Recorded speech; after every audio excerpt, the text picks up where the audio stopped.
Morning, Christian. Yes, let's talk about Wole Soyinka accusing Ahmed Dati of wanting to annul the election of President Bola Ahmed Tinubu. Hey, this man, Wole Soyinka, I think his vices, I mean his excesses, antecedents is getting out of hand. I've never seen such a controversial figure in the recent times in the person of Wole Soyinka, accusing Ahmed Dati. Ahmed Dati is the henchman. If you ask me, I will tell you that Ahmed Dati is supposed to collect the Man of the Year 2023. Why? Not P2B. Not P2B. P2B fizzled out. Yeah, P2B was a coward. Last year it was. I don't know about now. That's why I use the word words. I was reporting as if I was talking in passive. Because last year P2B was a coward. Ahmed Dati was my hero last year. Ahmed Dati came out and told the whole world. He told the whole world that he will never address Tinubu as a president. That Tinubu did not win election. He started campaigning over this illegitimacy of a thing. Tinubu is running a government of illegitimacy, an illegitimate, illegal government. A government that has stolen mandates of an opposition party like Labour Party. And they shocked the whole world that the major person, which is P2B, has not done anything, has not come out to oppose Tinubu. He keeps on calling Tinubu, Uncle Tinubu, Uncle Tinubu. And that Ahmed Dati said, I will never address him as a president. INEC rigged election for Tinubu. Tinubu did not win election. Go to his home country and interview him. Mr. Anchor, if you go to his home country, if you interview him, he will tell you that Tinubu is Chief Tinubu, or former governor of Lagos State. And he is entitled to his personal opinion. So if you want to, challenge him at the court level, you can take him to the court. I believe he's going to defend himself. Because it was obvious last year that the whole Nigerians, all of us, we voted Labour Party. And Tinubu, because of his bogus political popularity, hijacked a mandate that belongs to Obi. They robbery, they devil robbery. Openly. Are you listening to what I'm saying? As yet again, lamented the sorry state of social media in Nigeria, which he says has been dragged down to the lowest common denominator and taken over by people he described as barbarians. Soyinka said that in other climes, social media is still valid as means of interactions because of the intellectual content and reasoned engagements being deployed by users, but noted that here in Nigeria, the reverse is the case, as those who dragged it down have swapped the intellectual content aspect of it. Soyinka spoke at the 48th President's Party and his investiture as an honorary member of Abeokuta Club in Ogun State, eliciting reactions. Let me take this one from Andrew, who wrote, social media is debunking all political propaganda and the narrative of our so-called elders. We find the truth faster than the lies these days. So I understand the frustration. And if barbarism is what it takes to save Nigeria and do that which they failed to do, so be it. Well, Dr. Abati, I guess over to you, because I believe back in, last year in Egypt, I did speak with Professor Wole Soyinka, and he made the same point. I mean, he's always been a strong advocate for the correct use of language, but the word barbarian triggered a lot of social media users. Rufai, I see you raising your hands. You want to jump in on both stories quickly. So a couple of things. First, happy birthday, Reno. I wish you the very best. 50 years is a milestone in any man's life, and wish you many more years, and wish you God's grace in your life. Moving on, as regards what Professor Wole Soyinka said, I disagree with most of the things he said. Number one, anywhere in the world, there is no clear on intellectual base in social media. Social media was set up by people to be an alternative source of media, and what becomes the editorial benchmark of social media is algorithm. And let's get that clear, because we get too emotional about things like that. I do not subscribe to people that say all sorts of things that are wrong against other people or defame people on social media. But the truth has to be said. The reason why people put social media there, the founders, is to be able to hear the voice of those you will normally not hear in society. So it's not an intellectual base. If Professor Woloshenga is saying it's an intellectual conversation on social media is largely for wawulers and all sorts of, you can call it a culture, thoughts and process, but it's also a thought process. So this idea of elitism on social media does not cut it. It is mostly a renegade form of media. And I'm sure Professor Woloshenga remembers strongly during the struggle against Sonny Abacha. There was a Kudirat radio too that said a lot of things that the government too will say is derogatory for them. But that was the quest and that was the championing of the cause they needed to do then, after the June 12 elections. So let's not forget that, and let's get that out, because I keep hearing this social media. Me that I'm talking, have I been abused many times on social media? You've been trolled a lot, and what do you feel? How do you feel about those that troll you? See, what do you consider them as? A lot of the reputational damage and all of that is hurtful. Right. But for the fact, the things you can deal with, you deal with. The ones you cannot deal with, you cannot deal with. So you just ignore them. So you just ignore them largely, because it's not a reflection of who you are. And I know that. But there needs to be some sort of control, and there needs to be some sort of mannerism, and I guess that's what he's saying. Hang on a minute. The control will come from the companies that own the social media and their algorithms, but which they are not ready to do because of the revenue they are making from your participation on the platform. Well, all right. So let also, if Professor Woloshenga is going to direct this, he has to also direct it to the company that makes this. And in the end, the troll, the abuse, the fight, the ethno-religious banter on social media is a reflection of our society. That's what our society has become. It shouldn't be accepted. So it should not be accepted, and it should be condemned totally. That's what we are saying. Well, all right. Security is one of the 8-point agenda of Mr. President. He said that no government, what is sought, can talk about governance if we cannot protect life and property. So the protection of life and property is a key for anybody who aspires to be in government or who presides over governance. FCT is not different. We have had security issues in this country. Various administrations have been able to put in their own efforts, as I said, the best they can. You can also see that the effort being put in place by the present administration. Now, we are talking about FCT as the capital of the nation. I think that's why most people are being worried. It's not as if what is happening in FCT does not apply in other states. But you see, Nigerians forget easily. And that's why we have always said, let's not play politics with the issue of security.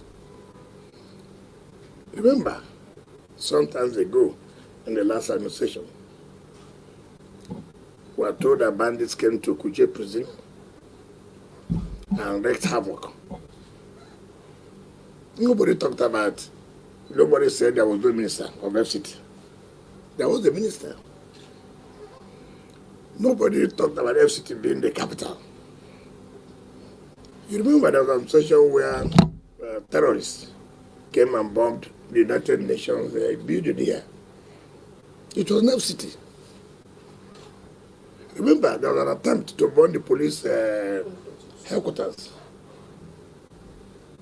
There was a minister. Now, what is not peculiar is kidnapping, as far as FCT is concerned. And what had led to that? Remember the fights in Northwest and Northeast. Our security agencies have tried to fight, and they have put heat on them, and so most of them had to run away from the Northeast and Northwest, coming down to the North Central. All right, guys. Good morning, good afternoon, good evening to every one of you, my wonderful people. It's good to be back here again. This is another day. Today's new week, Monday, 22nd January 2024. Thank you very much, my people, for your time and for your patience with us as well. As you all know that we were watching Nigeria match, so I just decided to stay off so that we wait for the match to finish first. Luckily, we won the match 1-0. So congratulations to Nigeria and Nigerians all over the world. Thank you very much, my people. I already have about 3 people here with me, 4 of us here right here now. So if you want to join us, click on that link. I'll be reposting it again after this 2 minutes video. Thank you. Is there no money coming in? Why is NMPC not able to bring in dollars? I'm sorry, this is the question that cost me my job. I will continue asking this question until NMPC is fixed or until I die. Where are the dollars? We need to shine light on NMPC. The finance minister cannot tell you because he doesn't have a metering system that reports to him. The finance minister cannot tell you that today, this is how many barrels of oil that we produce and exported. He can only rely on NPC telling him. Those barrels are revenue. They belong to finance. We've been talking about this for 10 years. We need a metering system. The finance ministry needs to know how much oil we are producing every day, how much oil we are selling, and where the money is going. Because if you don't fix the leakages in that system, if you don't fix the revenue, the dollar revenue issue, you will never fix the exchange rate problem. Oil is not going to grow our GDP. I've always said that. Oil, I mean, if you took out all the oil in Nigeria today and sold it, it would raise our per capita income to maybe $4,000. We won't even be a middle income country. Oil will never make us rich, but it is working capital. It is working capital. It is a lubricant for our import dependent economy. And we cannot afford to continue producing the oil and not seeing the revenue. We are no longer paying subsidies. So where are the dollars? Before it was under recovery. Now we don't have under recovery. Where is the money?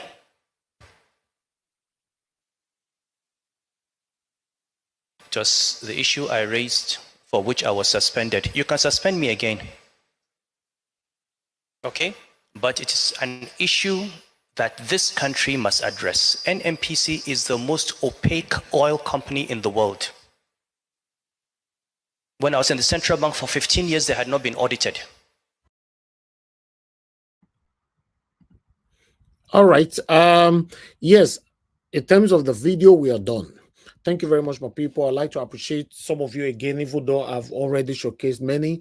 Thank you very much, Mother of all Mommy Diaspora. Good evening to you, Mommy. Thanks very much for all you do. Thanks. Oga Pansa, thank you very much. Good evening to you, sir. Thanks for joining us. Mr. Justin Emmanuel, thank you very much. I appreciate you. Abu Azi, I can see you. Thank you very much. Good evening to every one of you right there. Then we have Don Lighter. Thanks for joining us. Good evening to you. Then who again? Grace Continue, Peggy Mogdy, thank you very much. God bless you all, my people. Smart, I can see you right there as well. Good evening to you. SO, I can see you. Anas Zoa, thank you very much. Good evening to you. SS, thank you. God bless you all. Don't fail, and many others right there. Please help us to do your part. Press on the like button so that our voices can go far. We have now James with us, Evie Jack. Thank you very much. Ben with us as well. Thank you very much. God bless you all, my wonderful people. Okay, let's quickly move on now to Nnamdi Kanu. Yes, this is what is currently going on, and because Nnamdi Kanu, Nnamdi Kanu and his people, let me put it like that. When I mean his people, I mean his legal group, his lawyers and all that, are saying that Nigerian government might not be able to help this man out. You know, then let's see if we can go back to the United Kingdom and see what they can do. Anyway, I don't want to say anything yet. but I would just like to present it how it is, how it is Siam. You know, remember I said the first talk on the other, they say now they cannot get problem with left his ear or something like that. He's not feeling well and all that. So, but nevertheless, the way the thing they go on, and so we take the carry on. They come here.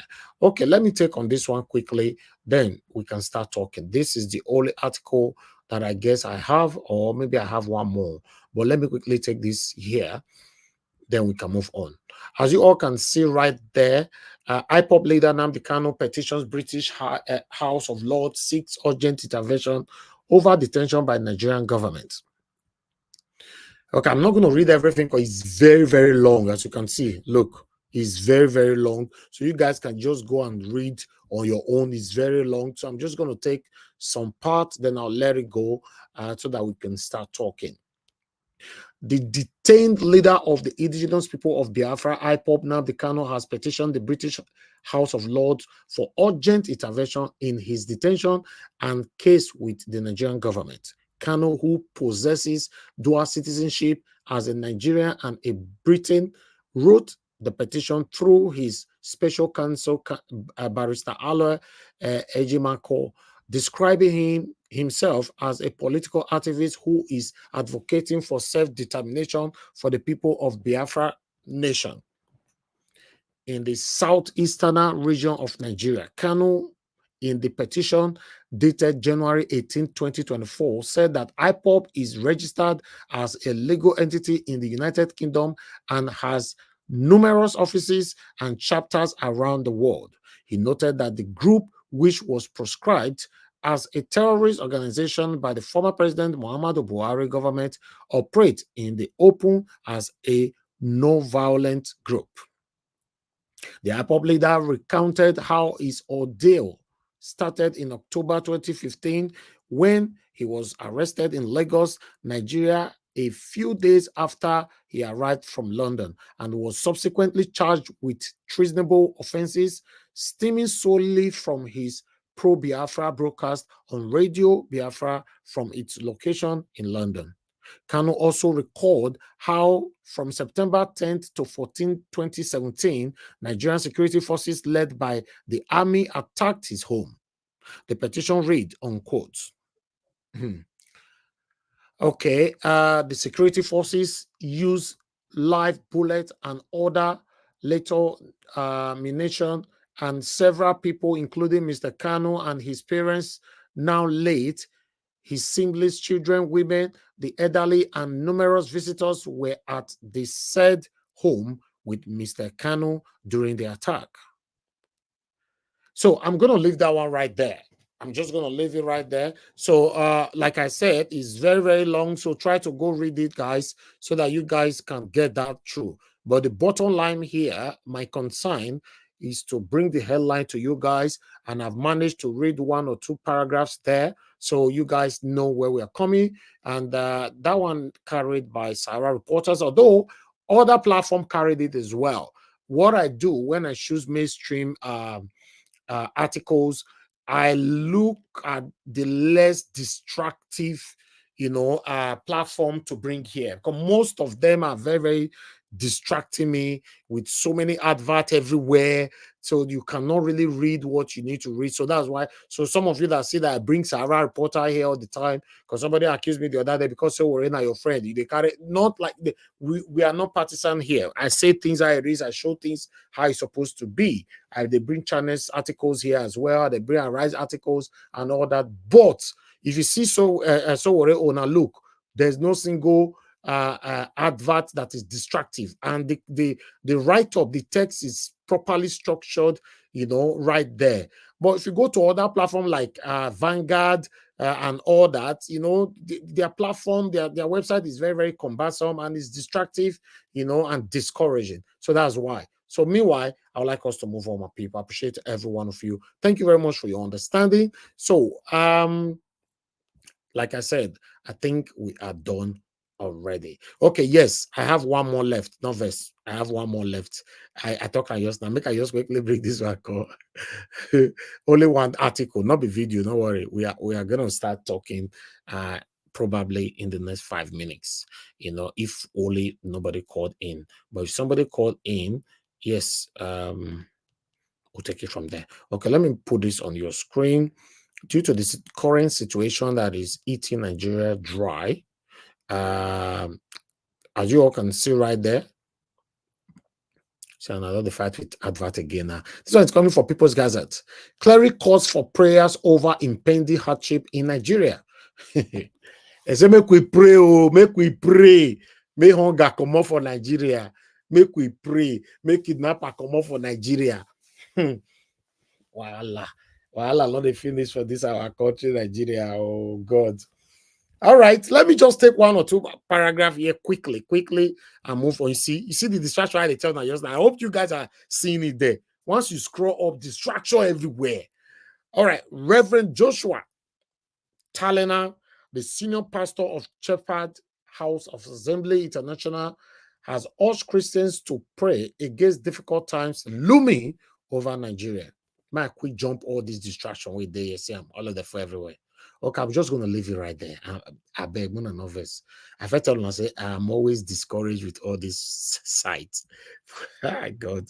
All right. My people, thank you very much. That's all I have for you today. I will continue on that, but not allow your face. The distraction is too much on that side. Thank you very much, my people. We have over 400 people watching us across right now. How many people did Nigeria Watch? We have 353 watching us on Nigeria Watch. Please, guys, I want you to press on that like button. Currently, the like is just only. Let me. I will get only 87 like.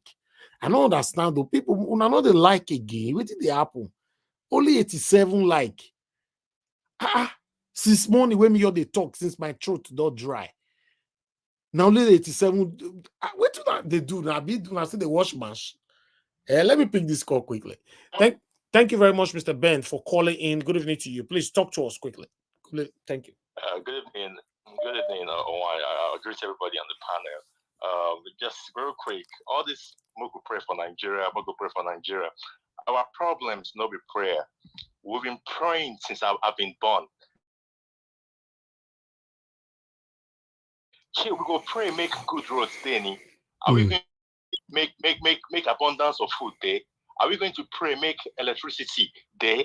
Are we going to pray for good governance? Our problem no be prayers. Our problem are the people and the system. The system is so rigged and the system is so corrupt. No be prayer be our problems. Nigerians need to wake up. We need to wake up. All of this prayer every day. Now we did pray pass. In this entire world, now we pray pass. We get about 5 churches on every street in Lagos. Churches everywhere, prayers everywhere, night vigil everywhere. Where these prayers don't take us to? Nowhere. So we need to start taking actions. All of these words without action, they say faith without works is dead. The kingdom of God suffers violence, and at the violence they take them by force. If we don't do any of these actions, but just they pray every day, nothing is going to work. Nothing is going to work. And was Shrinker calling Nigerians on social media as barbarians. I don't blame him, because right now he's friends with the government. So you go always want pander to the government. You don't get any good things for the average Nigerians on the streets. Look at the exchange rate, almost 1,400 to $1, 1,400 naira to $1, and they just Mogu pray. If we pray, the exchange rate will come down. We're talking about economic policy. Look at what Sanusi just said.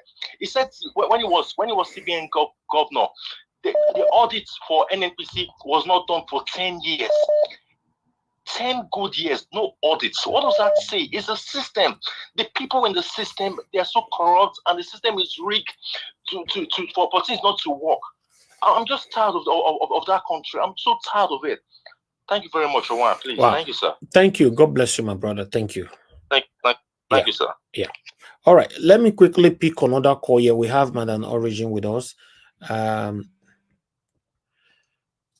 Thank you, Madam Origin, for calling in. Good evening to you, ma'am. Please talk to us.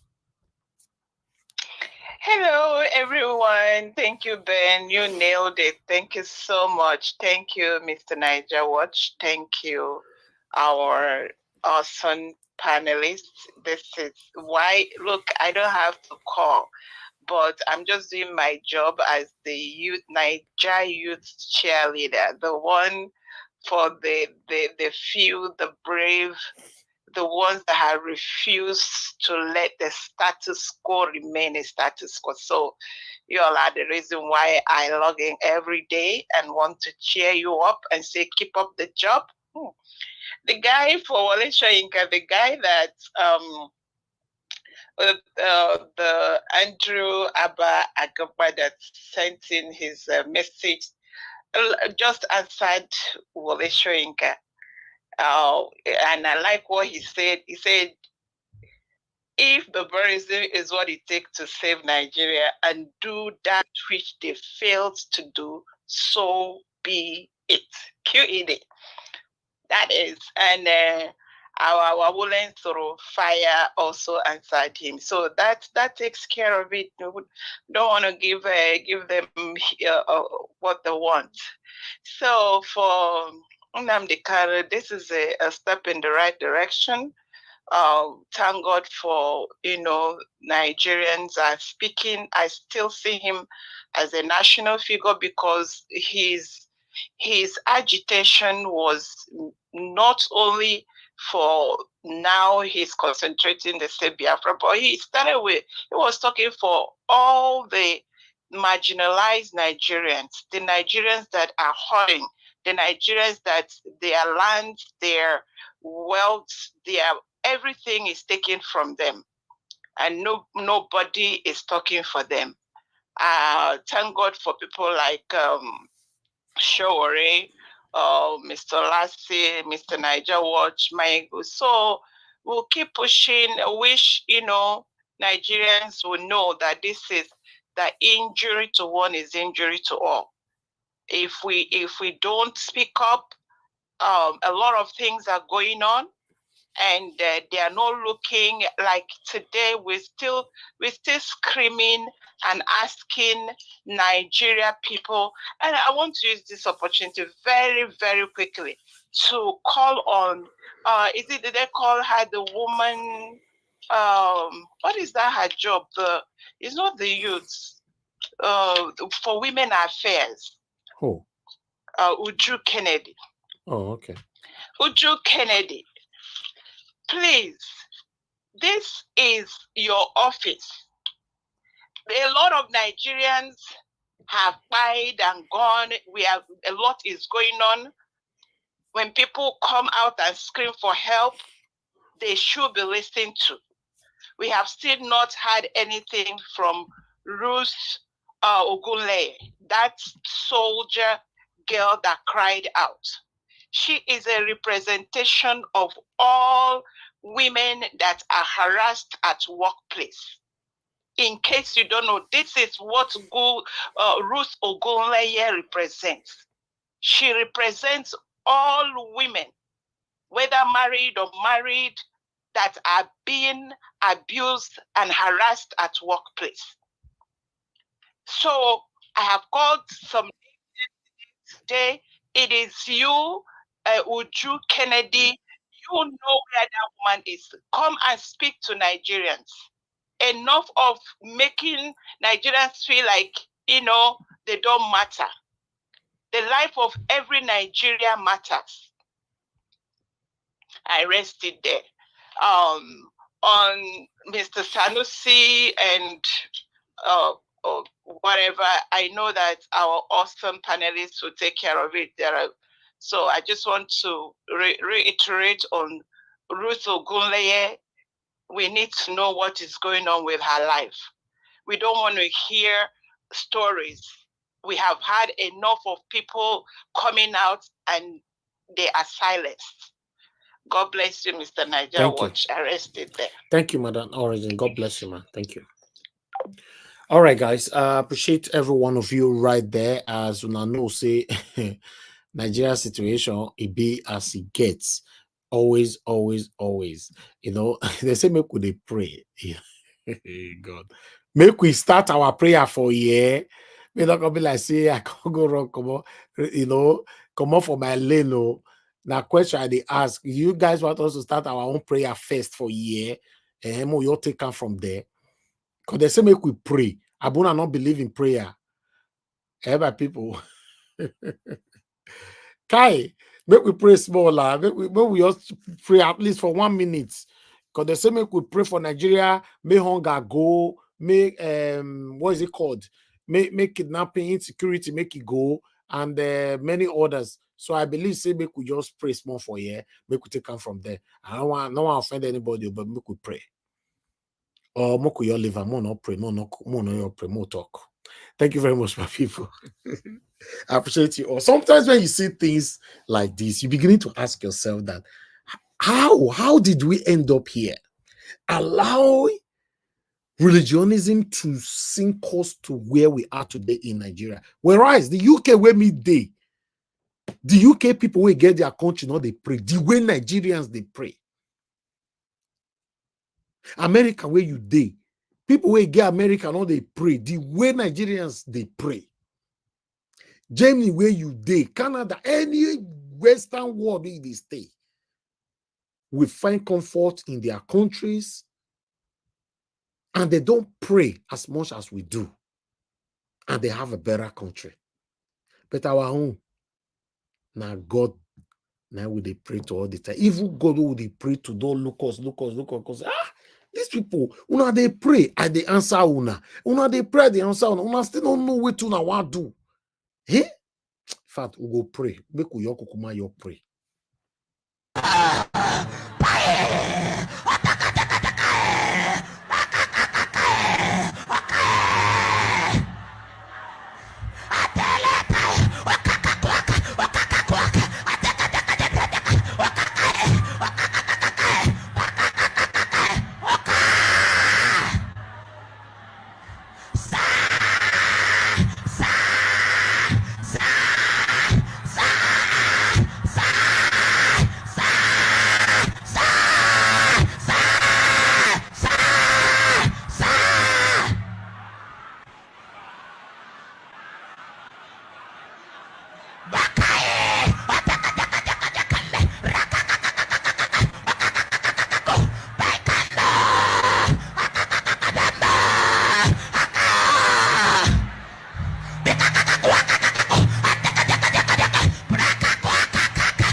All right, guys. Yes, I believe say we don't pray how it's supposed to be. And for some of the way we believe say prayer not the answer. Some of the way they say prayer, the answer. Or make I baptize you now. Make I baptize you now. I baptize you in the name of Jesus. Lord. Have your way, Lord. Have your way, Lord. Have your way, Lord. I baptize you now again. I baptize you in the name of Jesus. Lord. Have your way, Lord. Have your way, Lord. Have your way, Lord. I baptize you in the name of Jesus. Lord. Have your way, Lord. Have your way, Lord. Have your way, Lord.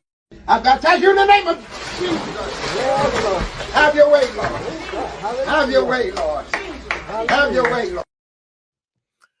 Okay, I believe say that God don't answer our prayers now. So that pastor clearly we talk just like make we pray. I remember when I airport tell or God say we don't pray. Thank you very much, my people. Good morning, good afternoon, good evening to everyone. My God. Our country supposed to Netflix.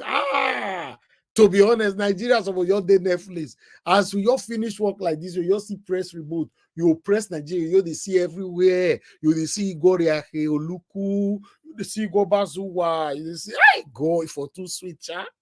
But meanwhile, let's move on. Mr. Alex, thanks for joining us, my brother. I appreciate you. Good evening to you. Please, I'd like you to talk to us. Yes, euphoric and bountiful salutations from my domicile, Mr. Najawa. Thank you for your revelation intervention. Thank you for your work for a month of Sundays and for donkey days or donkey months now.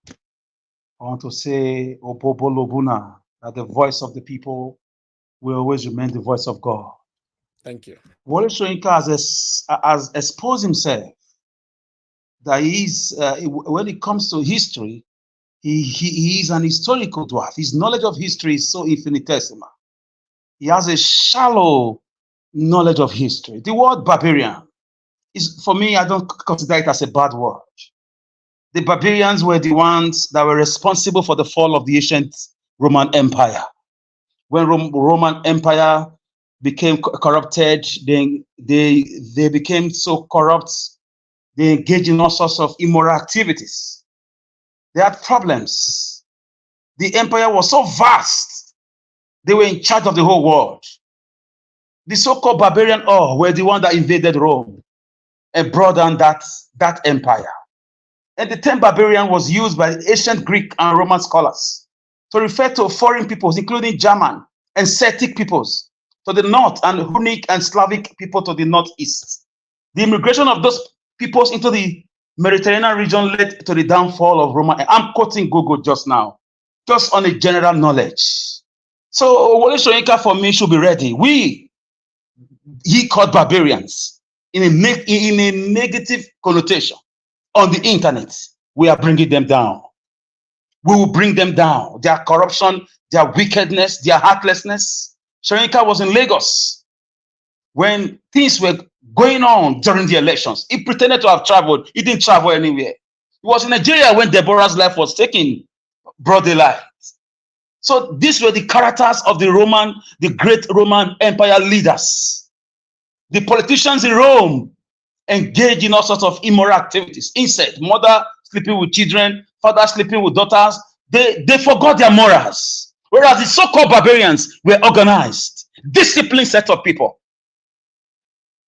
Let me further read to you a little bit. A barbarian is a member of a people who are not part of the ancient great nations. The designation is usually applied as a generalization based on a popular stereotype. Barbarians can be, it's not, for me, that's his business. But these social media barbarians are fighting them very hard, just like the ancient barbarians fought the Roman empires and conquered them. And we will conquer them. If he's not feeling the heat, why is it, shooting back? If social media is not powerful, why is he crying over the barbarians? Why is he acting like the Gogo Medusa of the ancient Roman Empire, or the Kraken of the ancient Greek mythology? So he could be a Nobel laureate in literature, but he has no knowledge of history. He exposed himself. He just exposed himself that he belonged to the cartel of corrupt people, just like the ancient Roman Empire was corrupt, which led to their downfall. Their borders were exposed. The kingdoms were broken into different kingdoms, and they were invaded. They were plunged. The same thing we are going to do it, and we are organizing ourselves. We'll keep pushing. We push through the NSAS hashtag, hashtag end police brutality. We came through the obedient movement. We are coming. We will keep pushing ideologically. If he's not feeling the heat of his wickedness, if his wickedness is not popular to the blind, is not visible to the blind, or is not audible to the deaf, why is he crying? How did he know that there are barbarians in the social media? I challenge him to historical facts. Literature and history are two different things. And history is a bedrock of law. And law is part of the tenets of principles of democracy.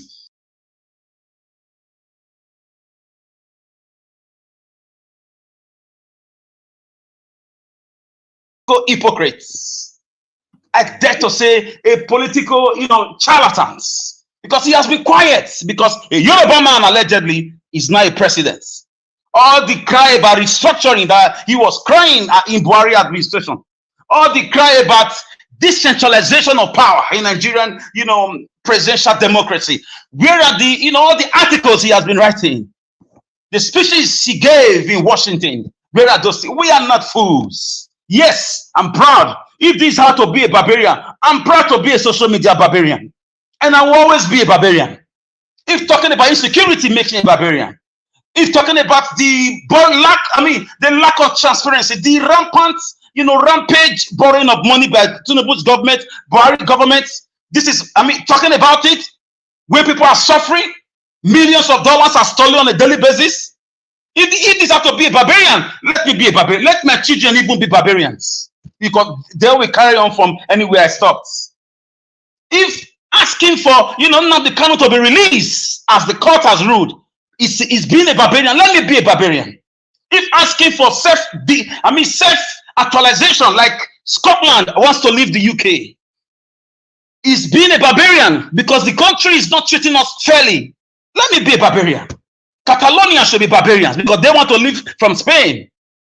That means Pakistan that left from India, they are also barbarians. You see, by force to live in a marriage where you are assaulted and abused on a daily basis, Mr. Wole Soyinka, let us be barbarians.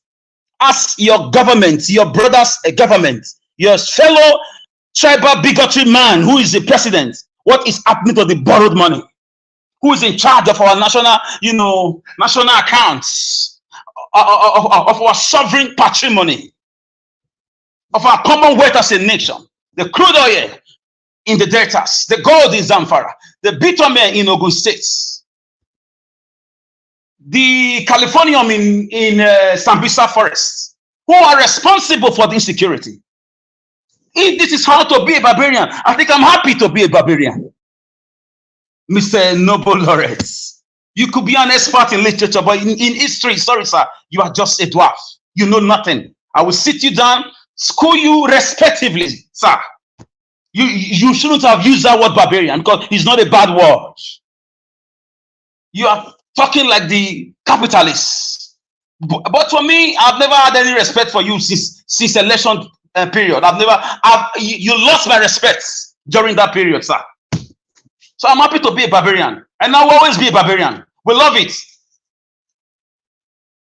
Look at the minister appointed by Tinubu. Monies are stolen every day. 585 million, 30 billion, 80 billion. If talking about it as a citizen, as a stakeholder, the land that my forefathers gave to me to protect. If this is what makes me a barbarian in a democracy, I think, Mr. Soyinka, if not for old age, I would have asked you, maybe you need a psychiatric attention, sir. But I respect gray hair because I want to have a lot of it. As people grow older, you expect them to be more truthful, to be more sympathetic, to be more closer to God. But the reverse is the case with you, sir, Mr. Soyinka. Calling social media people back. Wait for the backlash. You will know the meaning of barbarians. You will see the historical antecedents and the greatness of barbarians. And your Nigerian Roman Empire and the corrupt cartel, they will definitely be brought down, just like the ancient barbarians brought down the Roman Empire. Markets, it's coming, it's crashing already. You saw it at the elections. Why was Beavers switched off?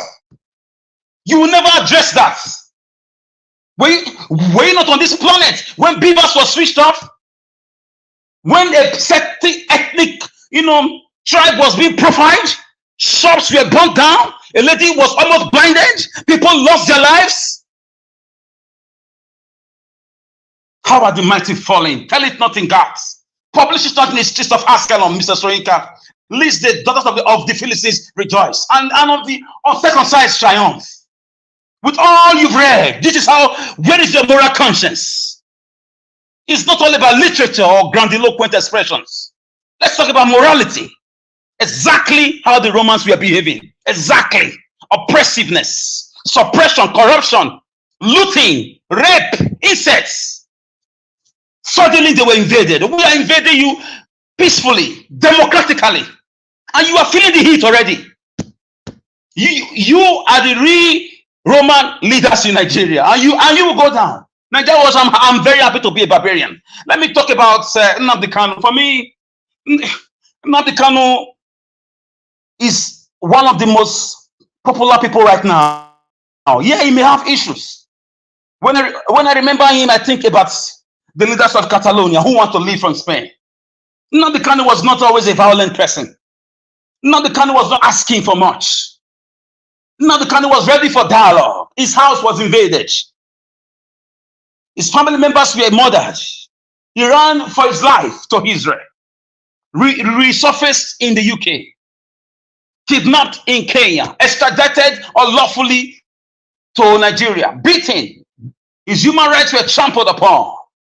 Such a citizen has a British passport, and you tell me the British government is not involved in this? I say kabutu rejectamenta to that.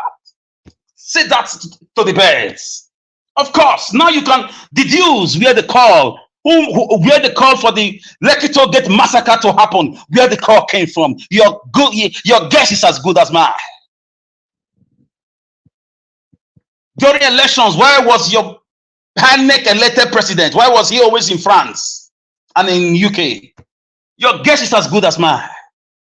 It's a shame on the United Kingdom government for a citizen of theirs, whether dual citizen or cheaper citizens, I don't care, to be facing injustice orchestrated by Nigerian government or by them themselves, the UK. I say it's a shame. It's such a shame. UK is a home of democracy for me.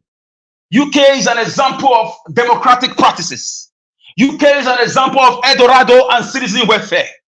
UK is supposed to be an example of the rule of law. Citizenship rights guaranteed. Is Nnamdi Kanu passport not British passport?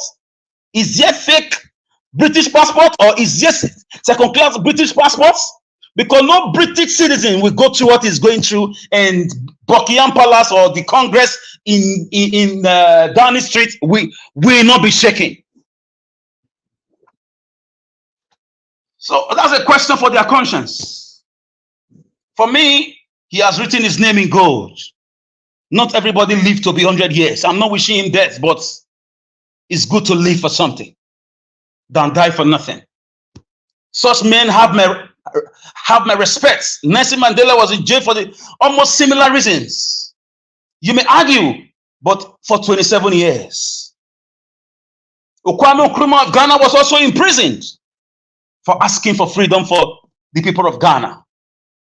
Yes, he succeeded and got them freedom, but he paid with his life. Who do we talk about? Is it Madibu Keita? Who? Name them. People. Is it Sankara? They are all intertwined. So we are watching them. We continue to speak. Let Nnamdi Kanu go. Release him. This is how we all spoke. Nigeria and other countries spoke for Mandela through music, through movies, through organizational protests across the globe, donations, meetings, symposium, forums. We continue to speak. I'm happy that they are replying because they are feeling it. People are mocking them in their area of influence. Their friends, their peers, the people around them are mocking them. They're asking them questions. This is what is prompting the reactions from the likes of Wole Soyinka. As far as I'm concerned, the British government has a reason. They have a hand in the Nnamdi Kanu saga. It's such a malodorous saga that we must continue to speak respectively to criticize these activities, because for me this is an infringement of a citizen's rights for a government to keep quiet. This is why I respect Donald Trump, irrespective of your view about him. I don't live in America. I respect those who live in America. For me, Donald Trump is the greatest American leader to have ever lived in my lifetime. An American citizen was kidnapped days before elections. You call it an election stunt, no problem. Ransom was being asked, $200,000. The father was a missionary. There's no money.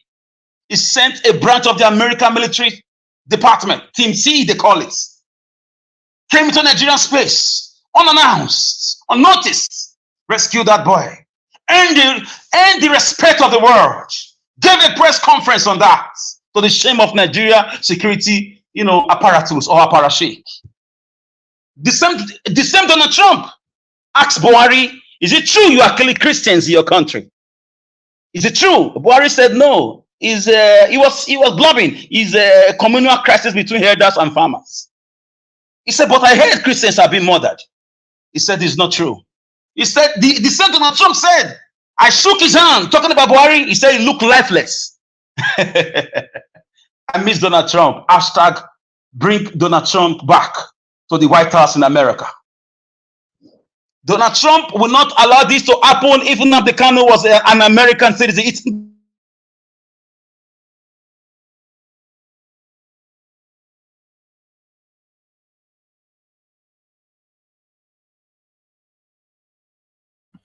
All right, Mr. Alex, we can't hear you.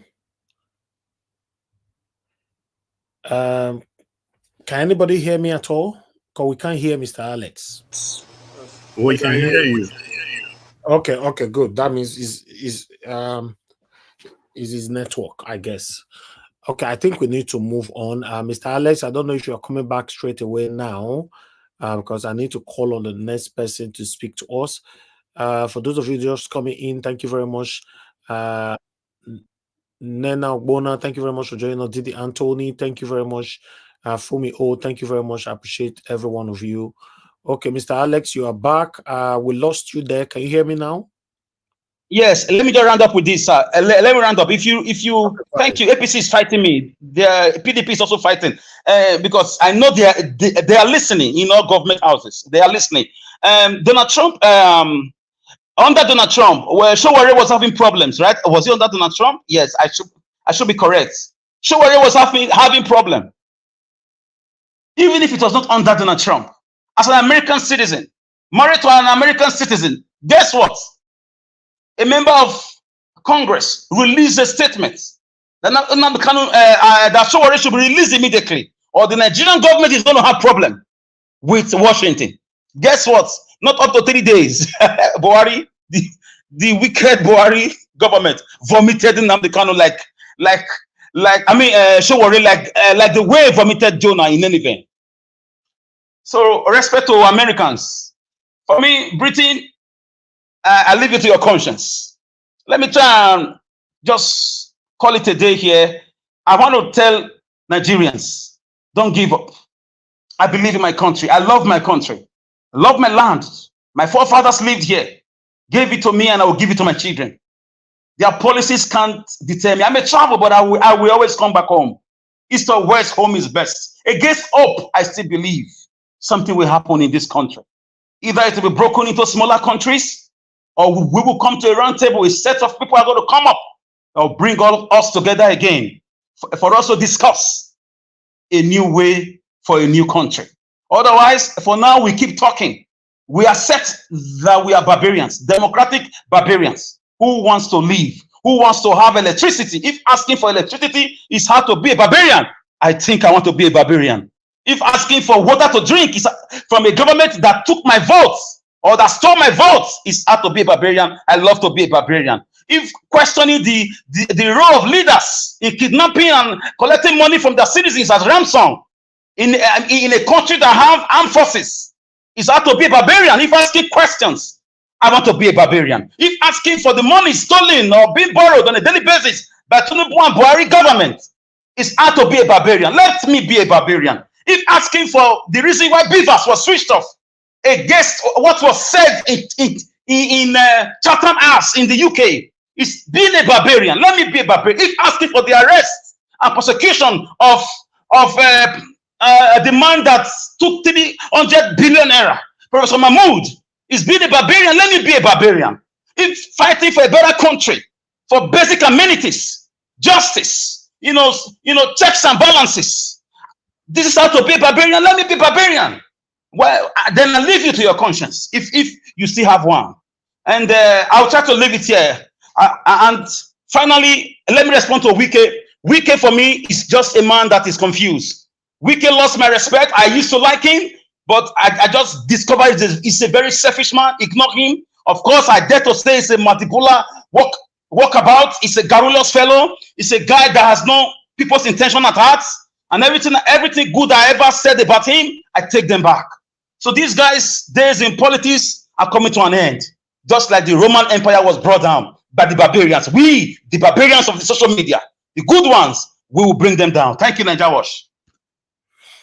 Thank you, my brother, for saying it right there. And all your points, wow, all your points. Yes, asking for what is right if that is enough to call you a barbarian, yes, I'm a barbarian. I like that. I like that. Yes. Yeah, because that's why they're calling us barbarians. No finesse, you know, calling out satanic Mahmoud Yakubu, you are a barbarian. Saying that Tinubu stole the mandate to become the president of the Federal Republic of Nigeria, yes, you are a barbarian for saying that. I like that. Thank you very much, Mr. Alex. May God bless you. Thanks for that wonderful submission, my wonderful people right there. Thank you very much for every one of you. I'd like to quickly appreciate you, Michael Organemaro. Thank you very much for the super chat and for recognizing the good submission of Mr. Alex and every one of you right there. Okay, let me call on Mr. Jonathan. Mr. Jonathan, thank you very much for joining us this evening, sir. Good evening to you. Please talk to us. Yeah, thank you very much. Thank you very much, Mr. Elvis. How are you doing today? Yeah, I'm very good. Thank you, sir. Yeah. Thanks to everyone there. Thank you very much, Mr. Alex. Thanks to all the panelists there. By the way, where's Black Panther? We need Black Panther. It will pop up. You know the way he come in through the back door. He has to come in. He will pop up. You know. So I want to thank everyone, those that are watching and those that are on the comment section.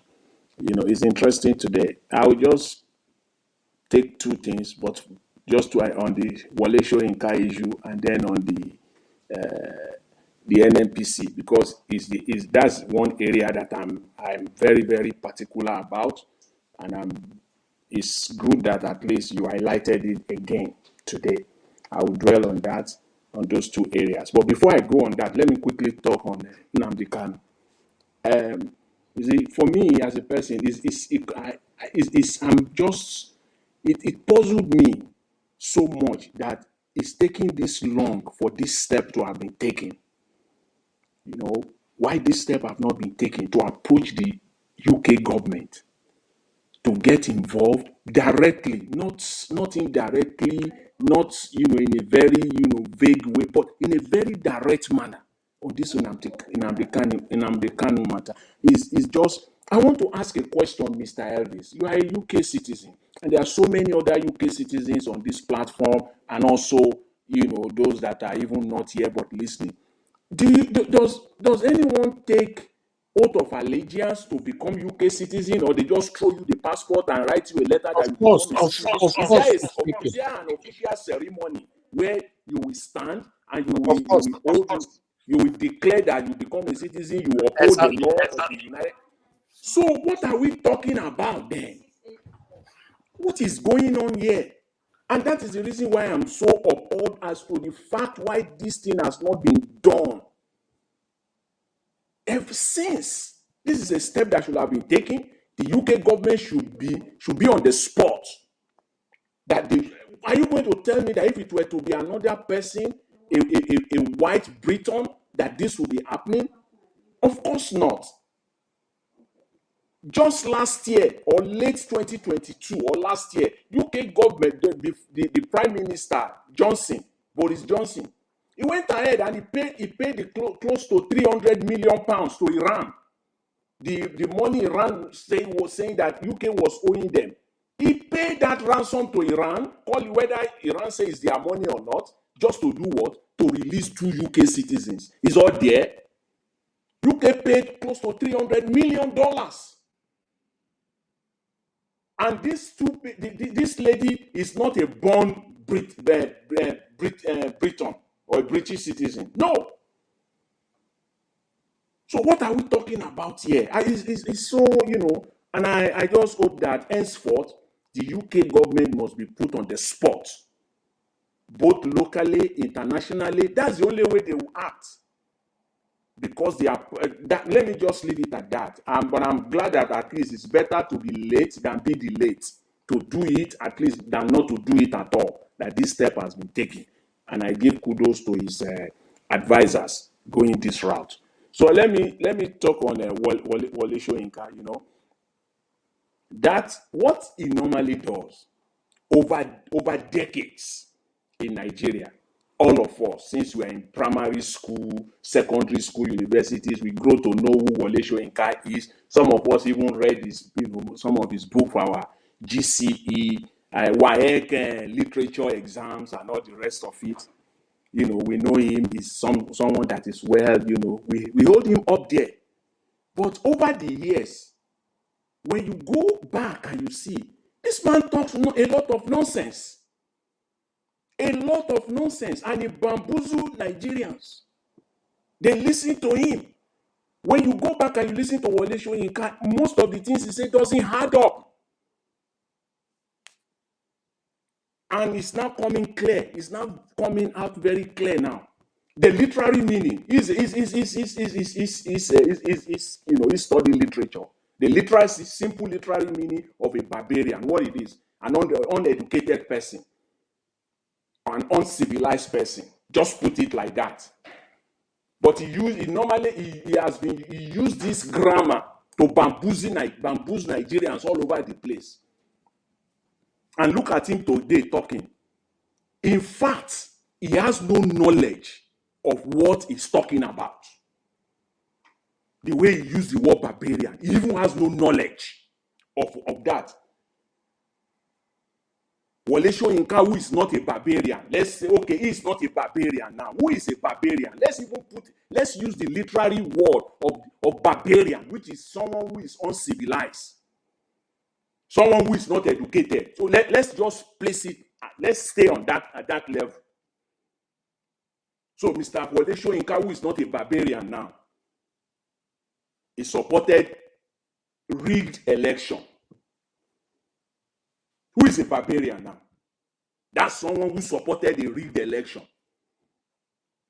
Mr. Wole Soyinka, who is not a barbarian, he saw nothing wrong in a certificate forger, in a drug baron, to be the president of his own country. Who is a barbarian? Mr. Wole Soyinka, who is not a barbarian, he came out and called supporters of a political party fascists. Who is not a barbarian? Tell me. Literally, he is even more of a barbarian, calling people who you are, calling people out exactly who you are. If you want to talk of Wole Soyinka, who is not a barbarian, currently you are supporting crime, an ongoing crime being perpetrated in a state called Nigeria. Who is a barbarian now? If we go by the literary meaning of barbarian, you are more of a barbarian, Mr. Wole Soyinka. So don't bamboozle us here.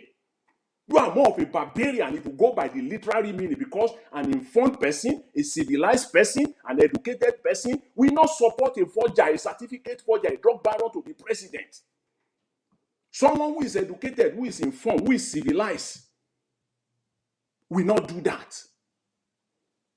He will stand for it, not for a minute, not for a day. That elections are rigged completely. Elections across board, were completely rigged. An educated person will not stand for that. He will call it out. So you and your group, you are more of a barbarian. So don't call people on social media barbarian. In fact, by the literary meaning, you are more of a barbarian, Mr. Wole Soyinka. This is not the 70s, this is not the 80s. That's what you are missing.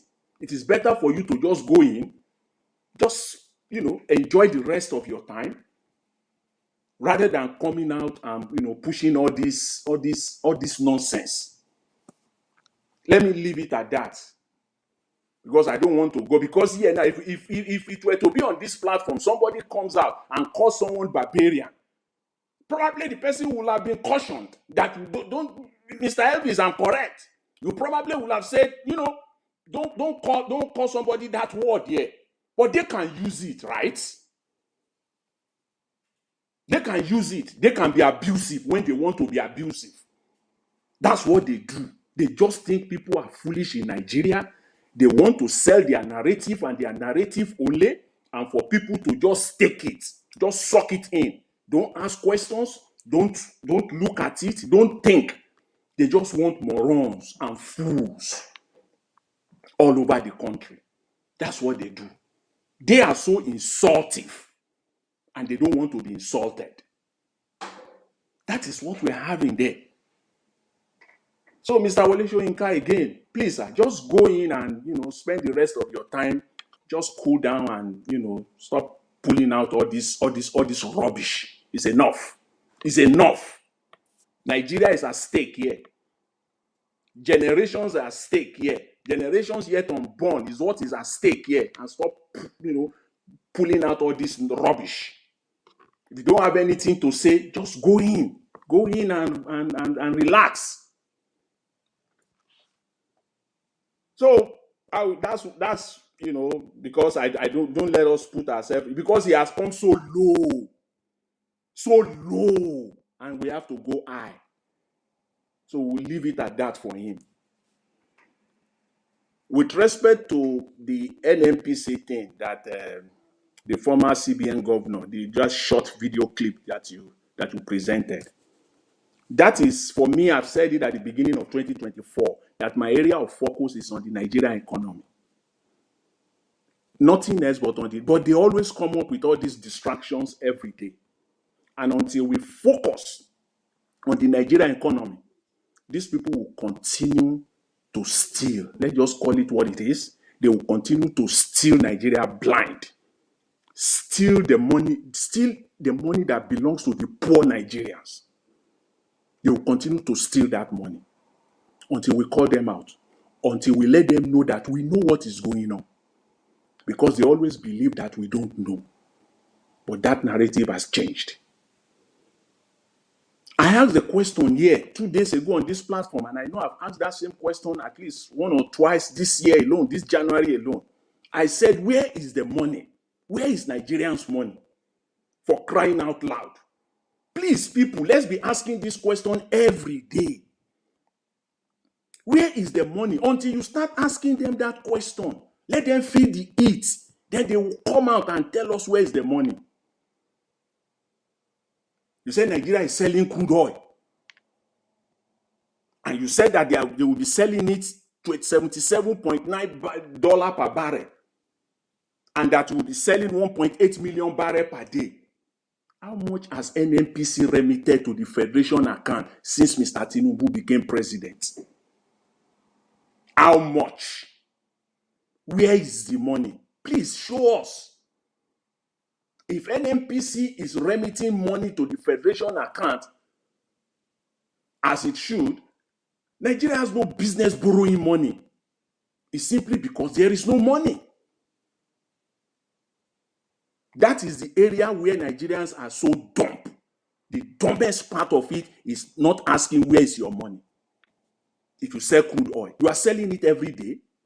In fact, according to report that came out just 24 hours ago, that the numbers that they gave, that they are going to sell 1.7 million barrels per day, that number has even increased by 7.7%. They are now even selling more than that. As of now, they are selling more than that. The question is, where is the money, please?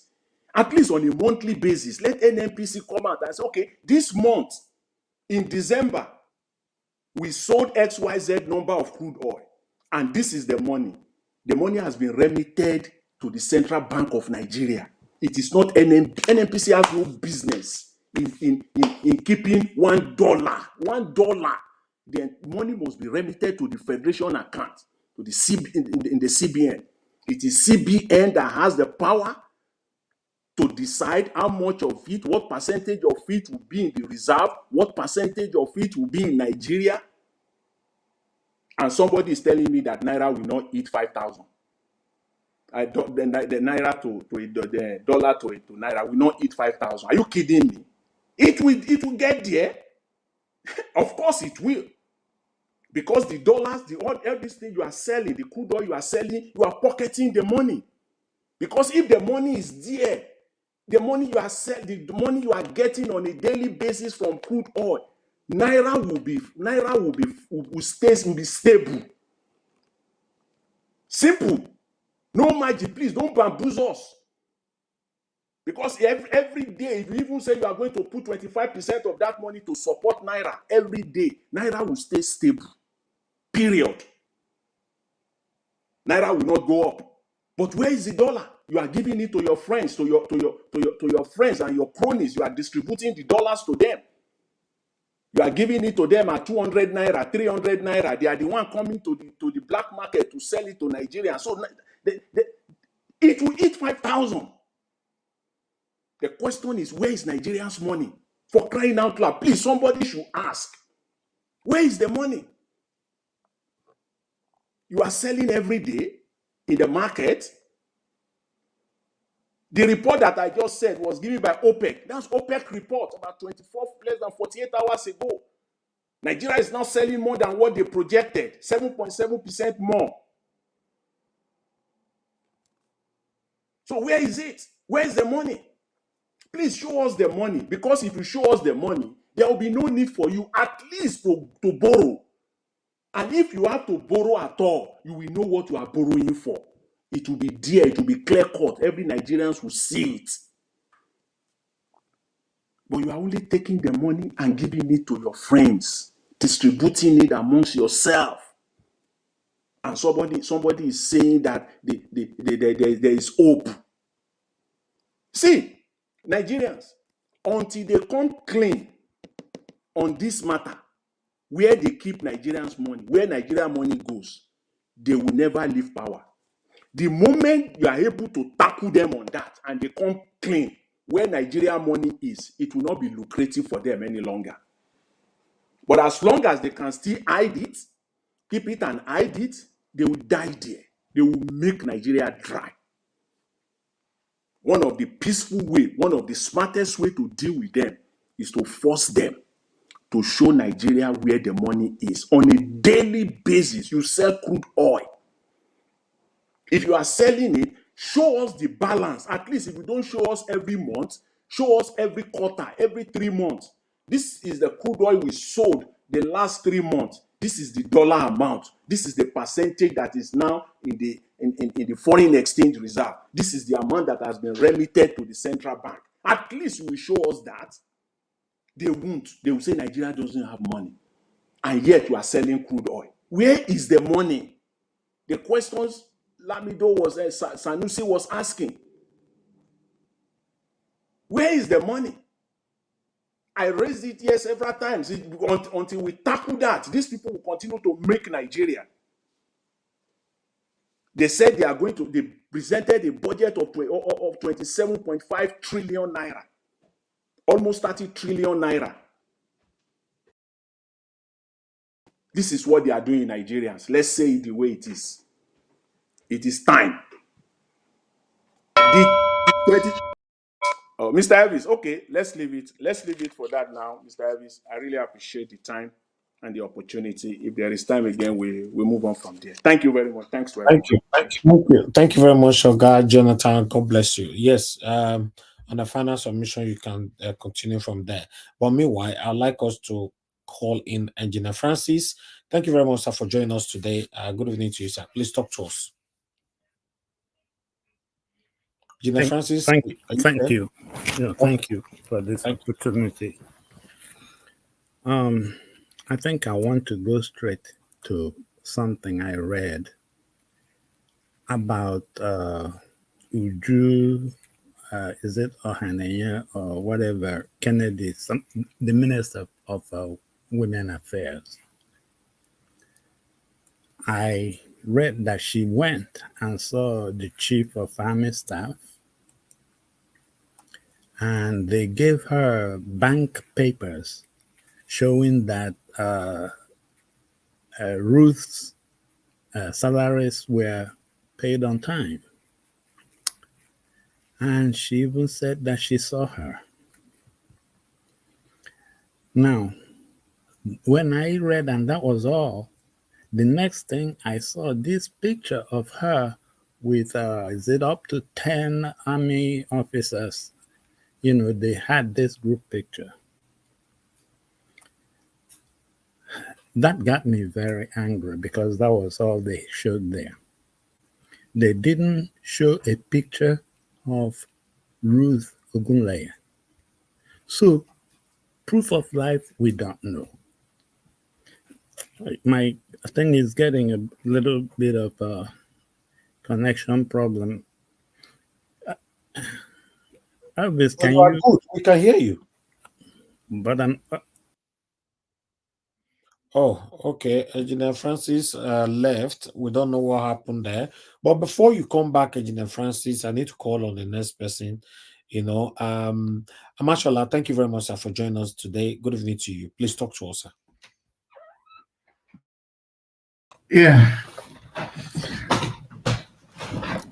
this topic today is very interesting. Our father generation are the one abusing their own generation. They have been in charge for independence, and yet nothing has changed. It's a pity to see you're going to school is just a waste. Shoyinka, it's just a waste. You wake up, come to national TV, and call Nigerian youth the next generation barbarians. That's the height of it. When the youth are telling you what is wrong, they are picking out the wrongs your generation has done and is still doing, and you have refused to change. You call them barbarians. Your generation is the one in Aso Rock. Your generations are the one controlling NNPC that cannot account for the oil we are selling. They can't give us how much Nigeria is making for many years now. And each time we talk and say, let them probe NNPC, the same your own generation comes to kick against it. Your own generation is still the same one doing election looting and stealing, rigging left and right. Your same generation that has been doing election since ever Nigeria has been doing election. It's your generation that has been organizing election, your same generation. And you call us the youth coming up barbarians. Why won't they be jackpying left and right? Why won't the youth leave the country for you people? Because you have refused to let the youth take over the government, because you are all barbarians. The only person, Peter Obi, has said the looting is involved, the stealing of crude oil, the government is involved. Now the real looters are in control, and we can now see the effect on the economy. Dollar is going up. Pounds is today, I think, 1,650. That's the height of, by December this year, pounds will maybe 2,000. And you think it's good. Same generation. You as big as you are, as old as you are, because it's your age mates, your classmates, Obasanjo, all of them. Tinubu, I know he didn't go to school. He said he schooled in the house. It's your classmates. You guys can gather yourself and fix the country. You are coming here to say Nigerians are barbarian. People on social media are barbarian. Of course, social media people are the generation of Nigeria that's trying to take over the country back from the nonsense people have just put us into. Because your generation never saw something good. Things is getting better somehow, but your generation will make sure that it goes down the drain.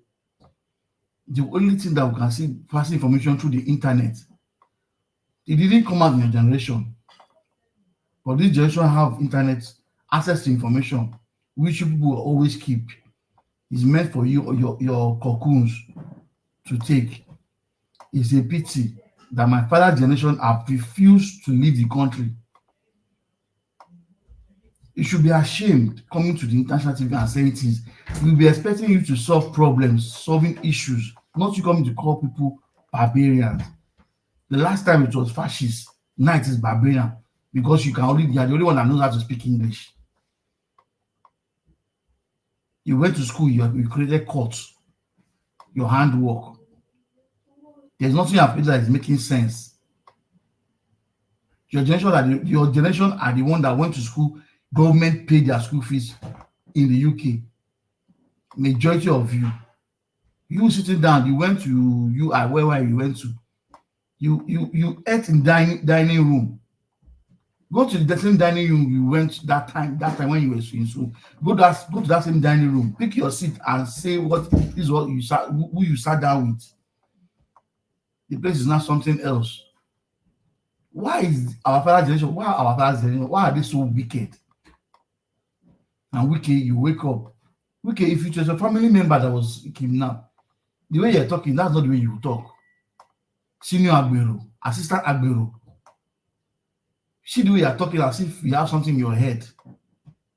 If it's your family member that was kidnapped, this is not you. We know you very well. That's not the way you present it. That yes, kidnapping security is not. You know, security is not. Why can you tell me that security is not in your hand? Everything concerning security about Nigeria is in Abuja, and you are talking rubbish.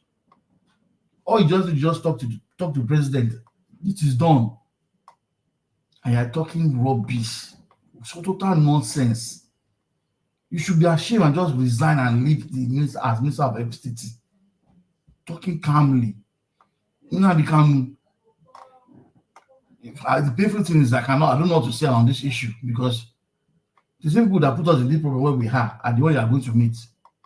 I only pray they listen to you.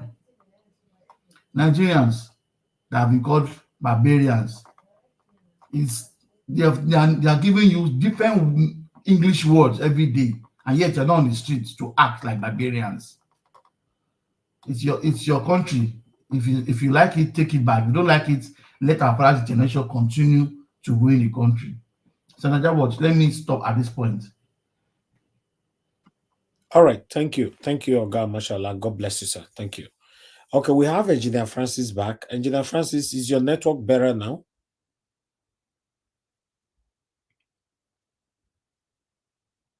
Okay, Engineer Francis, you're still not ready. I'll move on to the next person for now. We'll come back to you, sir. Thank you, guys. Please help us to press on the like button. God bless you all. Oga CM, thank you very much, sir, for joining us today. Good evening to you. Please unmute yourself and talk to us, sir. Thank you. Thank you, Naija Watch. Good evening, everybody. Please, all protocols duly observed. I've listened. I think I have some of the videos you showed. I watched them briefly in the afternoon, but I couldn't finish some of them. But be that as it may, what I want to say, thank you, Alex, anyway, for your delivery. And then Jonathan, I think I listened to those two before coming in. Thank you very much. On Lamido's question, I think Jonathan have dealt with it exhaustively. I think I should leave it at that. The thing is that it takes somebody who knows the system to raise the pertinent question. Lamido has been governor of Central Bank. So him raising a question about remittances from any NPC or whatever is in order. I can't do it better, because I will only rely on conjecture or maybe what I think. So he knows what he's doing. I think he said any NPC is the worst in the world or something to that effect. So he knows what he's doing. And then he put a bet that he was sort of sacked or told to step down because of the question he asked, that it doesn't matter. He will continue asking it till he dies. So that is a very, very, very telling testimony. Even if the man lacks credibility, for a man to say something like that, you must have to listen to him. Otherwise, prove him wrong.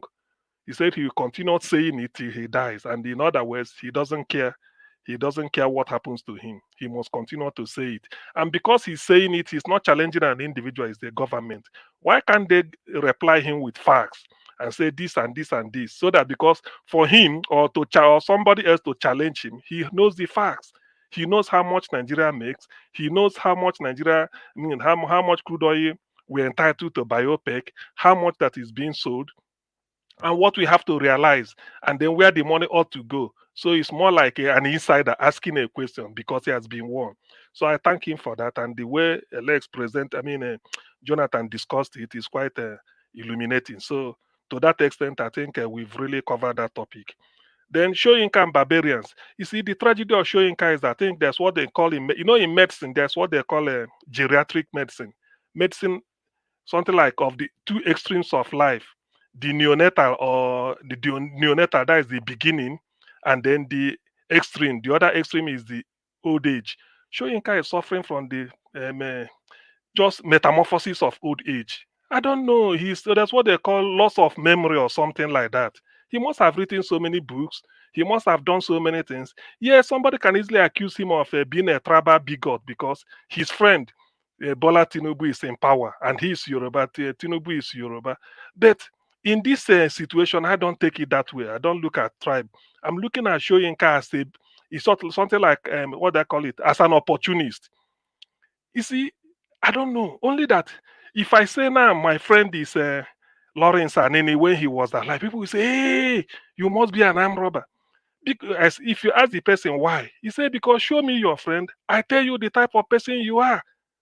If I say my friend is, what is it called, Evans, the kidnapper, they say, hey, you're a kidnapper. I say, why? They say, hey, you show me your friend, I tell you the type of person you are. Shoyinka Tinubu is a master forger. Certified. In fact, if there is a reason why God created Atiku, it's for that purpose. And that was on 4th of October. Niger Watch, either when it is your birthday, remember around that period. That was the reason why God created Atiku. To expose it, because he took the pain to go to Chicago and got a deposition, in which they say that whatever Atiku is showing them, which Atiku took from INEC, he said that thing you are waving, it didn't originate from us. It's as simple as that. So there is no other way to prove forgery than for you to tender a certificate and that it did not originate from you. You claim an institution gave it to you, and that institution, duly constituted, said it did not originate from us. That is a simple way of putting it. It's as simple as that. So to that extent, Tinubu is a forger. Then the issue of drug issues with whatever, it's even a shame that Shoyinka is associating with such a person. Even if you didn't know, maybe before in the 60s or 50s or 70s, now that you should have distanced yourself, that you are even talking, you kept quiet.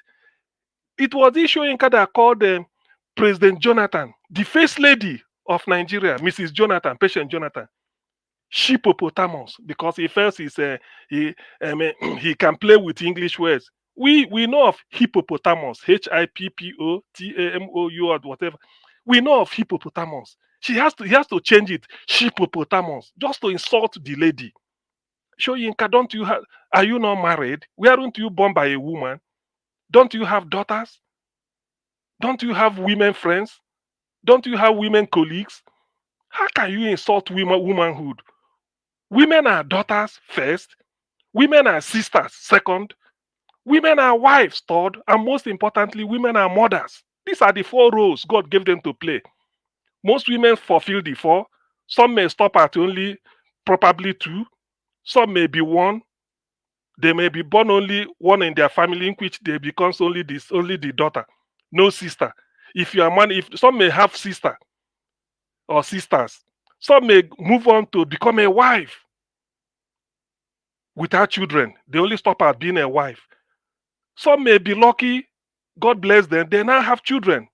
So they move from being a daughter, being a sister to somebody, being a wife to another person, and then being a mother to help in procreation. You don't give them regard.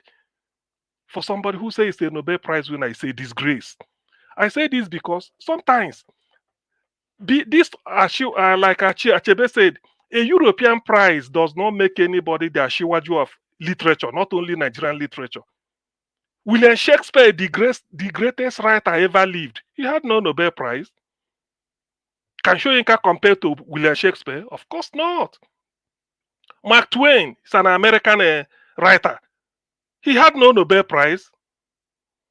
There are a lot of Russian writers without Nobel Prize. Even Chaucer has no Nobel Prize. Charles Dickens has no Nobel Prize. These are great writers. Mr. CN. Yes, please. Sorry for me to interrupt you. Go and check that year, I think 1986, when he won that Nobel Prize, right? Read about that Nobel Prize. People who deserve that, they pulled out. Go and read it. We know what happened.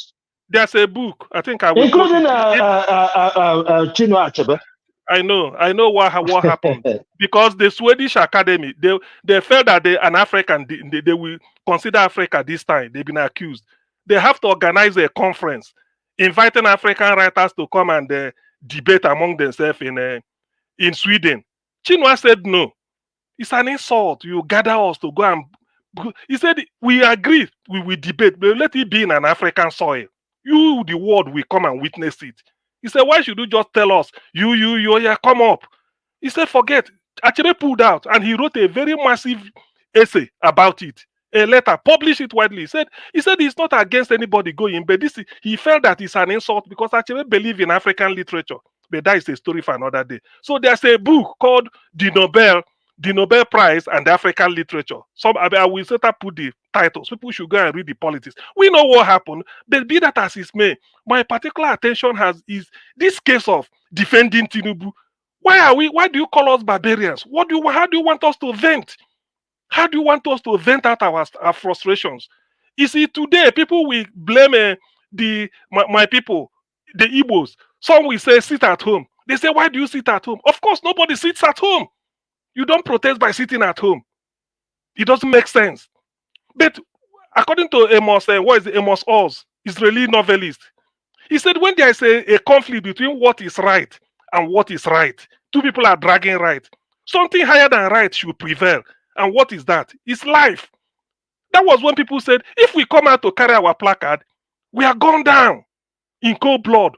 An example, 20th January 2017, President Trump was being inaugurated in Washington. The whole world focused on Washington to witness the inauguration of President Trump.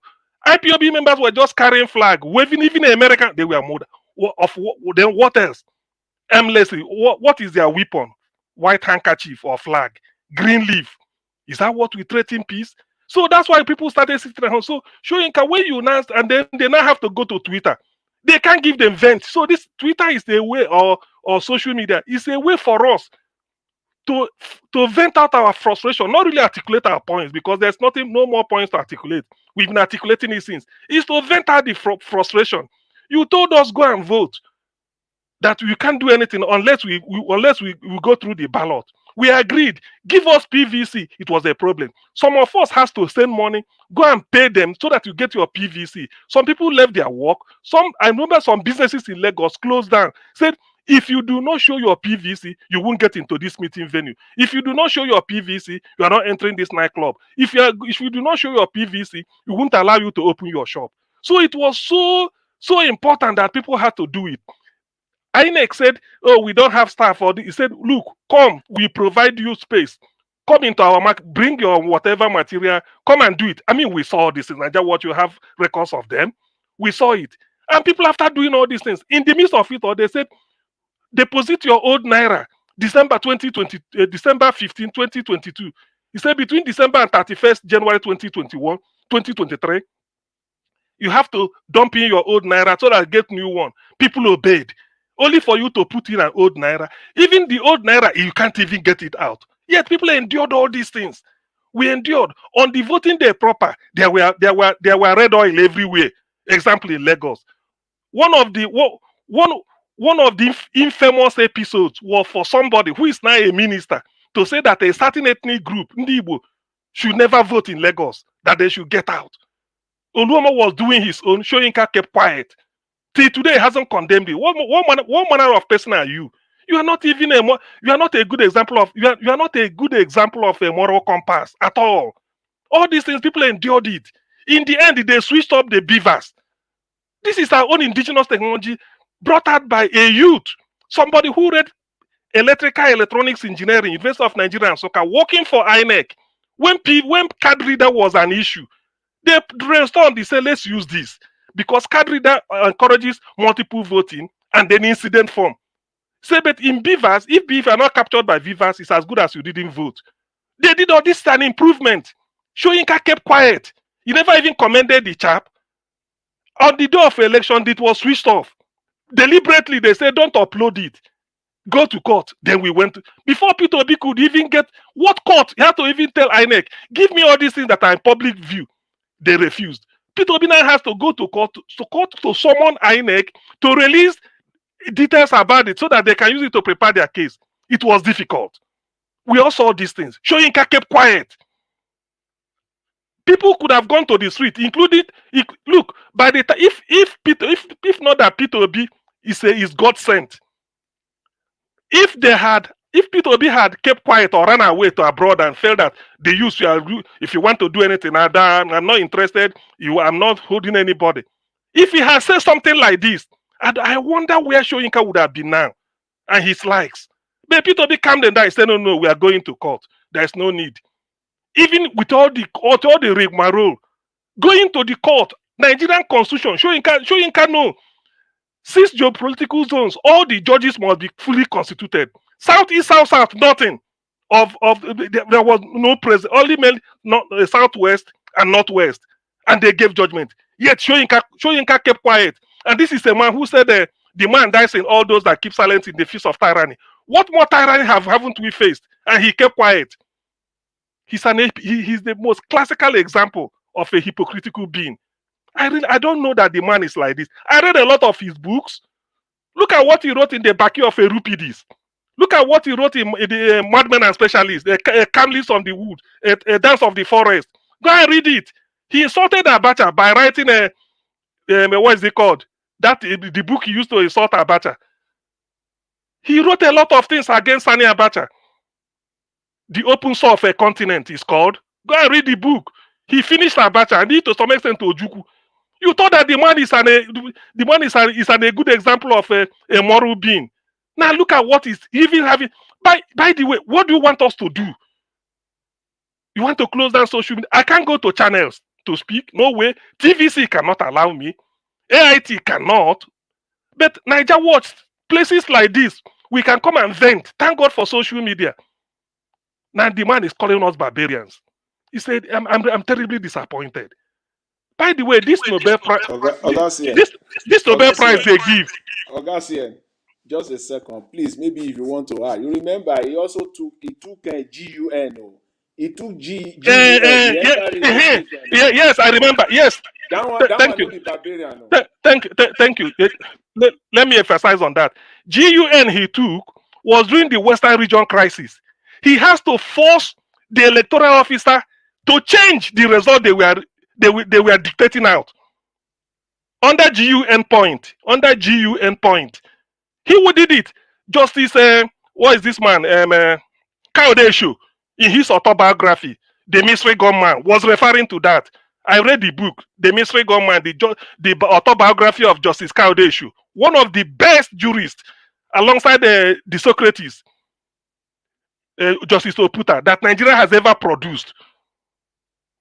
Kayode Esho explained it. It was the high point of his judicial career. I think he was the Chief Justice of Western Region then, or he was working with the Western Region High Court or whatever. He said that is the mystery gunman. Who is that mystery gunman? Is Shoyinka. Now look at, you're not even a good example of it. Are we talking of the pirate confraternity? Who really is a barbarian, Seth? Who Kpakpa is a barbarian? Who Kpakpa is a barbarian? Let us, if I may ask. This man, I thought that by now, having collected your boarding pass, all you should have been doing was quietly, you say, well, let a snow or whatever inclement weather not disturb my flight. So that you go and meet your maker and give an account of all the atrocities you committed. What nonsense is this man talking about? People are dying, people are being deleted every day. What happened in Plateau? Shoyinka kept quiet. What happened with Deborah? Shoyinka kept quiet. Southern Kaduna is a recurring. It's like doing the rounds. The way you do morning shift, tomorrow you do afternoon shift, and next tomorrow you do night shift. It's just like when they like. People today, some people in Benue State are still in refugee camp. If you are in refugee camp, the first thing that comes to your mind every day is your house.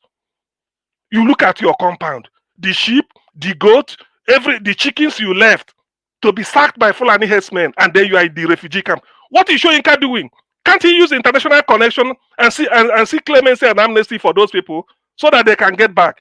Or he's talking, he just sit at the comfort of his room and then be talking one type of trash. In fact, I learned that one of his sons married an Igbo lady. I pity that family. I'm being brutal here. So they have to look at somebody's background. It's a terrible shame that a man like this will now be the problem of the youth. For God's sake, can't he get inside and rest? Can't he get inside? Why is he insulting himself? I refuse to. He doesn't represent the Yoruba. I'm not a tribe. I don't believe in anything that happens. I try. No, he's representing the club of Tinubu. By the way, how can somebody, if you claim you're educated, you'll be associating with Tinubu? Look at somebody of very, very dirty character. Let's. There are good people that we get into government, they couldn't perform. That's okay. You fail, you come out. Your character is intact. But this is a man, forgery, international one, a criminal. No name, 3 days of death, anything goes. He claimed he worked in an oil company. What is it? I mean, one international accounting firm. Rubbish. He claimed he made first class University, Chicago State University. Nonsense. He said he went to Richard Daly College. Show a certificate, nothing. He claimed before University of Chicago, BSc Economics. Later he come. What nonsense? What nonsense is this? And Shoyinka is even happy. Being a scene with such a person is a terrible shame. Meanwhile, I think I've seen, then on weekend insecurity. Well, the thing is that sometimes nobody, when I see the likes of Wike, it's just a definition of what Nigeria has become. To be honest with you, that somebody like that is even in a position of authority and trust. After taking a gene, illicit gene for that matter, you go there and be talking nonsense. If the bulk does not stop on his table as FCT minister, is it on my table it will stop? What is he talking about? Oh, there was kidnapping during what is it called? During Jonathan. There was this during Yaradua. There was this during Obasanjo. There was this during what nonsense. That's why Peter Obi said, I want to know the problem, not when I get in. I will say, I met this. You better know it before you go in, so that you don't give excuse. If everything we are okay, will you be appointed there? In fairness to whoever appointed you. If there is no problem, why are you there? Why are you there? And now you are making an excuse. You do this, you do that. Well, the thing is that, like Dati Baba Ahmed said, he told Nigerian youths, I think that was the last thing he said. He said, when you are ready, you take over your country. Nothing will stop you. He said, when you are ready, democracy, he redefined it. Not government of the people, but government of the people who are ready. Not by the people, but by the people who are ready. Not for the people, but for the people who are ready. So that who are ready is the classical definition, because you don't just define it. So it's only when you are ready it becomes democracy. So we can, in fact, it's just it's insulting some of us, or a great number of us. When I look at this, I said, well, what really has this thing become? You are even shouting, making noise, trading allegation. Ordinarily, you should have resigned and said, look, I'm sorry. I never knew that this is the enormity of the problem I'm going to encounter. Therefore, I sorry Nigerians, and then you tender and quietly leave to go and enjoy your loot, only for you to look at the way, imagine the unbridled braggadocio he's displaying. This, even throwing tantrums. They after you. After you for what? Are you the owner of Nigeria? Is that your own? You get out there. Then on Nnamdi Kanu petitioning the British House of Lords. Well, I wish something good will come out of it, but my gut instinct tells me nothing. And these are my reasons. The reasons are historical. One, the British, during their ill-advised misadventure during colonialism, they came to Nigeria.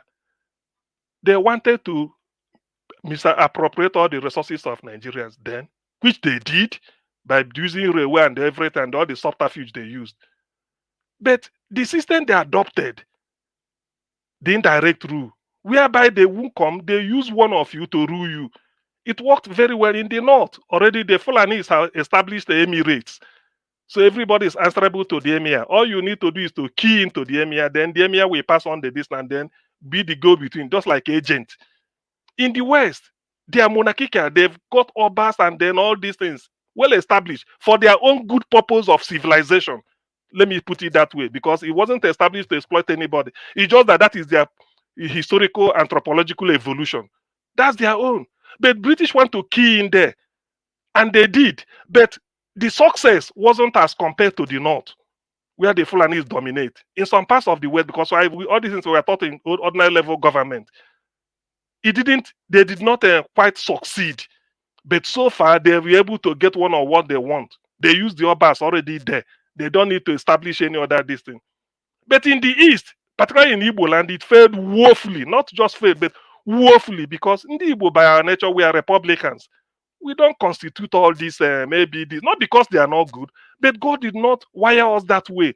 And in fairness, that we are not begrudging anybody the people through their civilization must have gotten all those. We don't begrudge them. That's why human beings are different. God created us differently, but also in his own image. So in our own case, it did not work. So for them to get what they wanted, they have to create what they call warrant chiefs. Those warrant chiefs was like, you take my brother to me. I say, when did this thing start? When you want to say because of the white man that you are telling me to, no, it doesn't work. So you now go back to the white man. The white man will tell you the system to use, it won't work. So we revolted.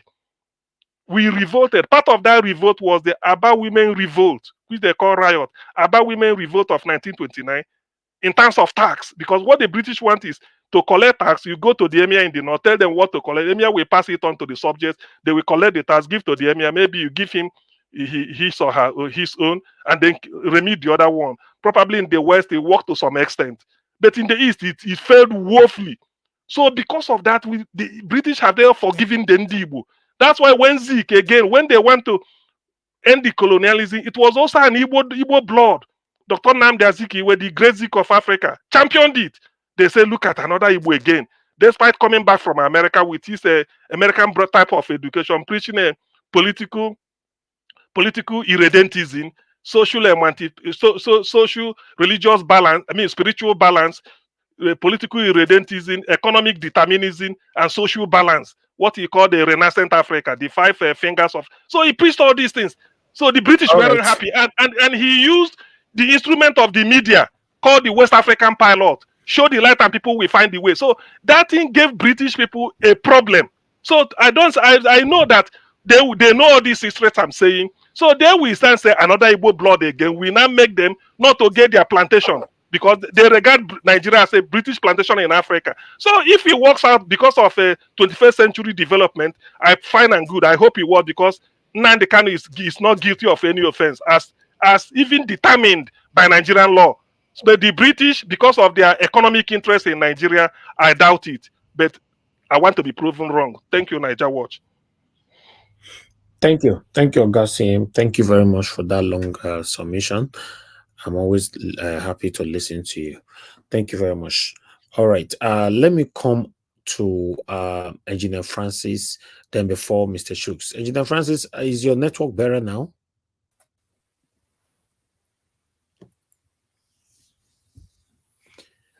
We can't hear you, sir. Can you hear me now? Okay, thank you. Yes, you are better Good. now. Yeah, talk to us, sir. Thank you.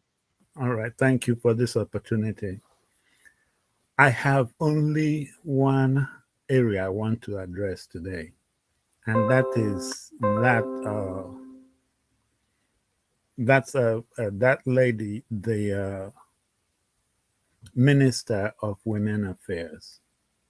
She went to the Chief of Army Staff's office, and they had their picture up where they were there. And she said that she saw Ruth Ogunleye, but we didn't see any picture of her. The point is that made me very, very angry. Madam Minister, why did you even go to the Chief of Army Staff? Why did you even go to that office? Did you go there so that you can have a picture taken with the officers and come and tell us that all is good? Or why did you not show us the picture of you and her? Could it be that she was in coma, that they have beaten her into comatose? You saw her. Was her lips busted? You saw her. Were her eyes and face swollen from beating? You saw her. Was she able to stand on her own? You saw her. Was she even able to speak? You saw her, and finally, was she alive? Was she breathing when you saw her? Why didn't you bring this video to show us proof of life? You look to me as a saboteur. You are a mother. You should take this girl as your daughter too.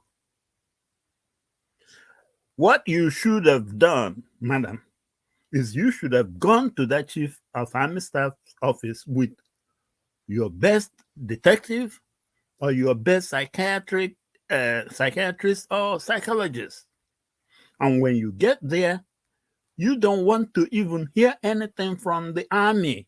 What you want is for them to give you one room with this girl alone, with your investigator, and with your video camera on, and record everything. And then, when you went there, it looks to me like you went for a gossip because you've not heard from her, so you don't even know what you're presenting.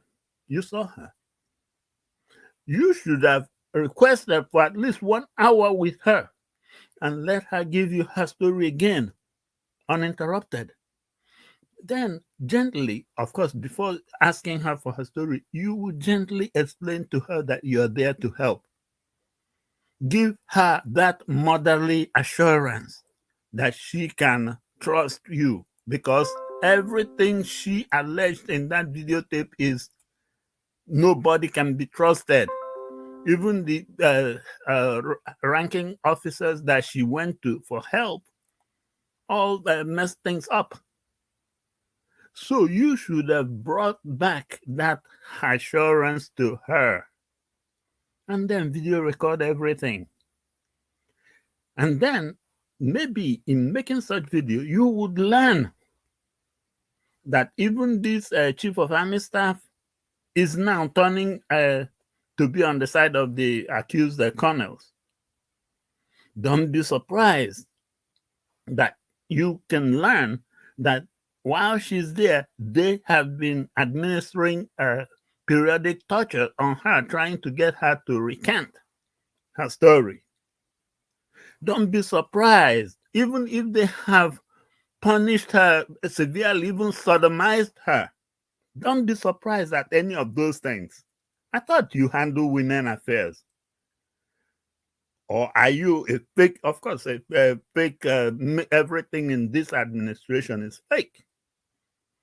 So, as far as I'm concerned, you went there to gossip because you are acting on nothing, because you've not heard from her. You have not talked to some of those junior officers in Ojol cantonment that this man uses to subdue her and inject her. I guess you saw her. So you are a prophet and a seer. Just looking at her, you've seen everything. You saw her. Before telling her story, she said, and I quote, "I know definitely they'll come for me. They'll lock me up and dismiss me." But then she said, "I don't care, because coming out to make this video, I can't endure again." What does that tell you? That tells you that this girl has already given up her life. Inside, mentally, she has given up her life. She knows what will happen, and you are there, pushing it even. Let me tell you what happened after you left.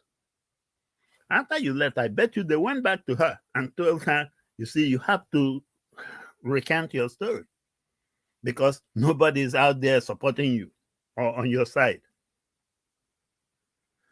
So it appears to me like you went there to gossip. You can go to the marketplace and join the market women and gossip. If you went to the chief of army staff's office, you should be there for some serious business. Not to go there and fraternize with the boys and take group pictures. And then we don't see the picture of the reason why you went there. As a matter of fact, the last penny you spent on your fuel going there and all those other securities refunded to us. because that is no service.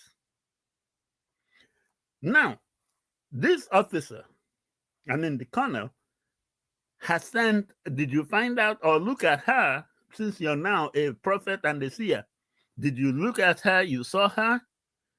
Did you find out anything about all those boys that the colonel used to subdue her and inject her? And did you even find out what it is that they inject in her? I guess you looked at her. Did you also see her evidences that she mentioned she had? And the witnesses, I'm sure all those evidences, whatever documented evidence, they have all gone missing. And those eyewitnesses, even the other army officers that subdue her and inject her with that thing, they will no longer say so, because I'm quite sure they have all been threatened. If you corroborate with her, you are going with her. She even mentioned about being admitted, I guess, into the army medical school, and this man is fighting that she doesn't. Did you find out those documents too when looking at her? Just look at her. And then, when she used that word, let the worst happen, I don't bloody care. Gosh, as a mother, what are you made of? Doesn't that make you feel that this child at this age is already giving up on life? You went there, you saw her. Did you see her and see that Master Sergeant Funke, the one that Connor uses to set her up? You didn't. Oh, you looked at her. Did you also see when they injected her with whatever they injected her with and threw her somewhere? And did you see Brigadier Salebo and the others making a video tape of her? Do you know whether she was, after the injection, she started acting like a lunatic? Or after the injection, she was lying lifeless? You saw her. You looked at her and you knew. Did you also find out the contents of whatever report or complaint she placed with the legal department of the army and also with the military police out there at Ojo? Oh, you looked at her. Did you see the is it Board of Inquiry report from those reports she has been making? You saw her. And did you see when Colonel Ogo wrote to board her out, dismiss her, and the letter was denied? Did you see the reason they denied that letter? You saw her. And then her last word on that video is what, whenever I remember it, I weep inside me. She said, "Please help me." You went there to help her, and you became part of the people that are punishing her. If the chief of army staff could not tell you why those people that she alleged that tortured her, they should all be suspended. Yeah, they will be suspended with pay, but they should not be in their office while she, the complainant, is the one being court-martialed. And you went there, you saw her. So we should clap for you. If that was your daughter, will you do the same? Will you just go and see her and then go take pictures with the officers, leaving her there? You've not even shown us any picture to show that she's alive. Or you went there and they told you, sorry, that while torturing her, she passed out. So you are now doing it, everybody's covering everything. In fact, youth of Nigeria, come out, go to this woman's office. Let her go with you guys there and see her and be sure she's alive. What nonsense is this? Somebody yesterday mentioned about Mohbad. When Mohbad was sort of crying for help. We didn't catch it. Now, look at this one now. See all these people that should know, don't know. If there is any ministry that should have more psychiatrists and psychologists and investigators, it should be that Ministry of Women's Affairs. Because you should be encountering things that will make somebody act like a lunatic. You should be able to look at this situation and tell that this is going somewhere. What kind of a woman are you? What kind of a mother are you? Please, Senator Abdulaziz Musa Yaradua, please, this one didn't work. Please, maybe you should yourself use your committee, use your position in the army, and get to this. We need to know that this girl is still alive, because now I'm even more worried when a minister will go and say, oh, I saw her. But the picture you're showing is picture of you and the army boys parading. What nonsense. And look at the way those officers are all, you can look at them and tell that they are all covering each other's behind. Starting with that Abdul Karim.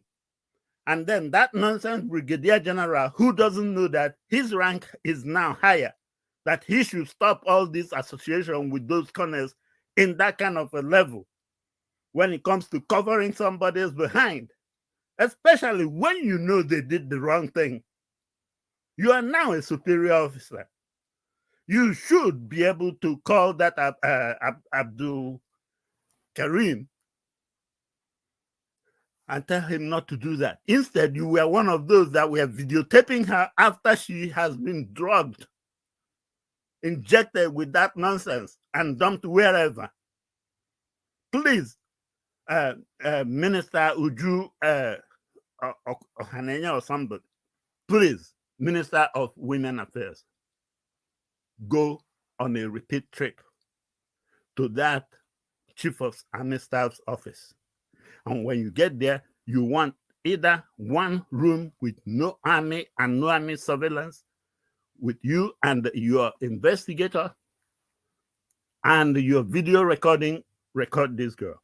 If they don't have a room, go under a tree in the compound where no army over eavesdrops or listens to what you're doing. Just record. If they cannot give you such, which is what I expect, that if you demand that they will not let you have such, then demand the court to bring her to a court and then have your people investigate, ask her. You cannot, we will all be stupid and idiots if we expect that in the presence of those people, you can ask her a question and she'll say, yes, that's how it happened. Come on, you know better than that. You know, even as we speak, they punish her on a daily basis and they're trying to get her to change her story. This girl has already given up her life for this cause. She said, I don't care what they do with me. That means she is, of course, she is a soldier, a very strong soldier for that too. She is ready to let her life go, but this thing, don't let it go. And Nigerian youth, please, everybody get on this case. If you guys have to go and make a march or a protest, at least block the entrance to that minister's office until she comes out and takes you guys to the Chief of Army Staff and let you guys see a route. If that's what it would take, youths of Nigeria and all those celebrities, everybody jump on this. If it was Mohbad, everybody would be on one thing. Look at a greater than Mohbad is about to be extinguished here. And you guys are just not getting it. What kind of youths are you guys? What kind of air flows in that country? I'm sorry. Thank you, Major Watch. Thank you, Engineer Francis. Thank you very much, sir, for your submission. Guys, help us to press on the like button, please. We don't have much people today, so we're rounding up soon. But let me go to Mr. Chuks Obibweze. Mr. Chuks Obibweze, it's good to have you on the panel today. Good evening to you, sir. Yeah, good evening, Mr. Elvis. Good evening, everybody on the panel. Mr. Dr. CM, Engineer Francis, and the host of others. Of course, those watching us, those who are in the comment section, I'm happy to join you guys today. I will always be on the background, but it's tough these days. Plus Nigeria is not giving anybody hope. So but I thank you guys for keeping it up. Motivating people like us. Who felt that we are running out of patience. Yeah, I would want to speak on Wole Soyinka. I thank the likes of Dr. CM again, and I think Mr. Jonathan. They really covered a lot, and of course, Mr. Alex. They really covered a lot of this very man. I was just so angry listening to this man speak. And if we watch from our rise, we can see where the whole thing are coming from. It's all about elites. Once you are not among the elites, you can go and die for all they care. We can hear the likes of Dr. Abati. Well, I heard him say it. Insult. People who cannot insult you face to face. Dr. Abati, leave Nigeria. Leave Nigeria. Go to any country. And let us see if you can stand anybody. Because you are in Nigeria. It's all about elites. They bully you, they bamboozle you.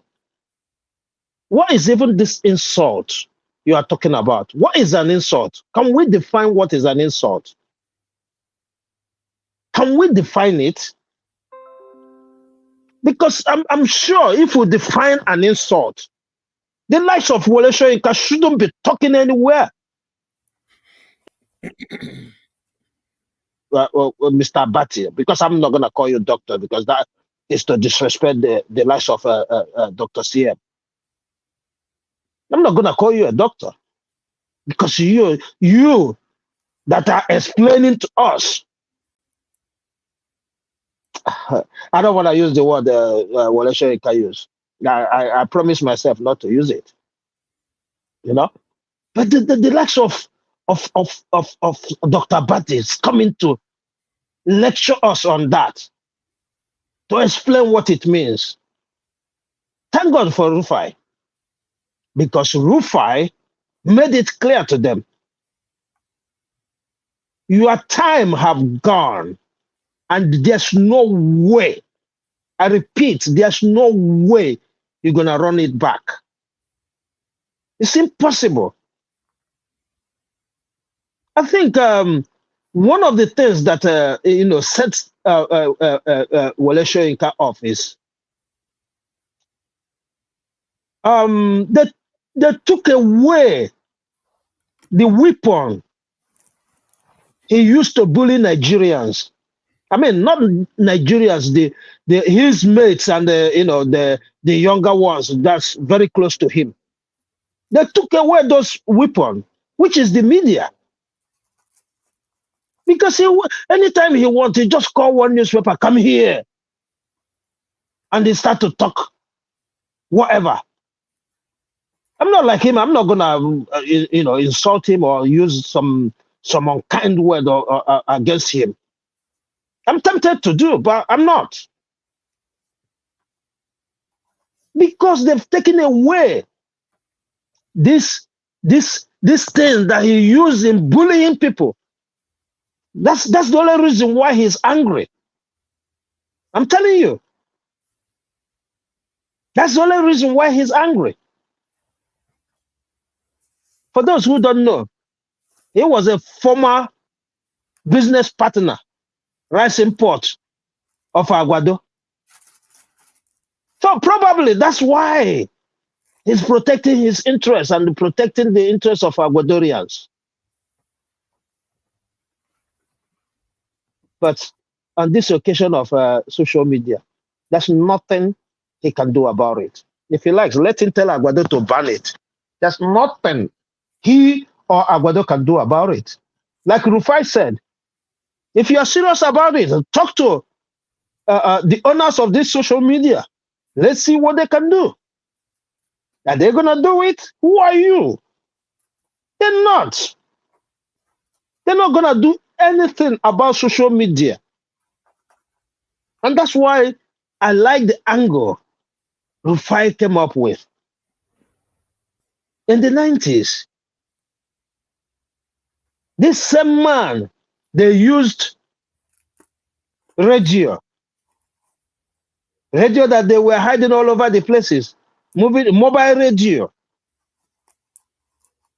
to do whatever they did, to chase the military away or to be on the neck of Abacha. And now we are using the best platform that exposes everybody that is involved, and that becomes an issue for him.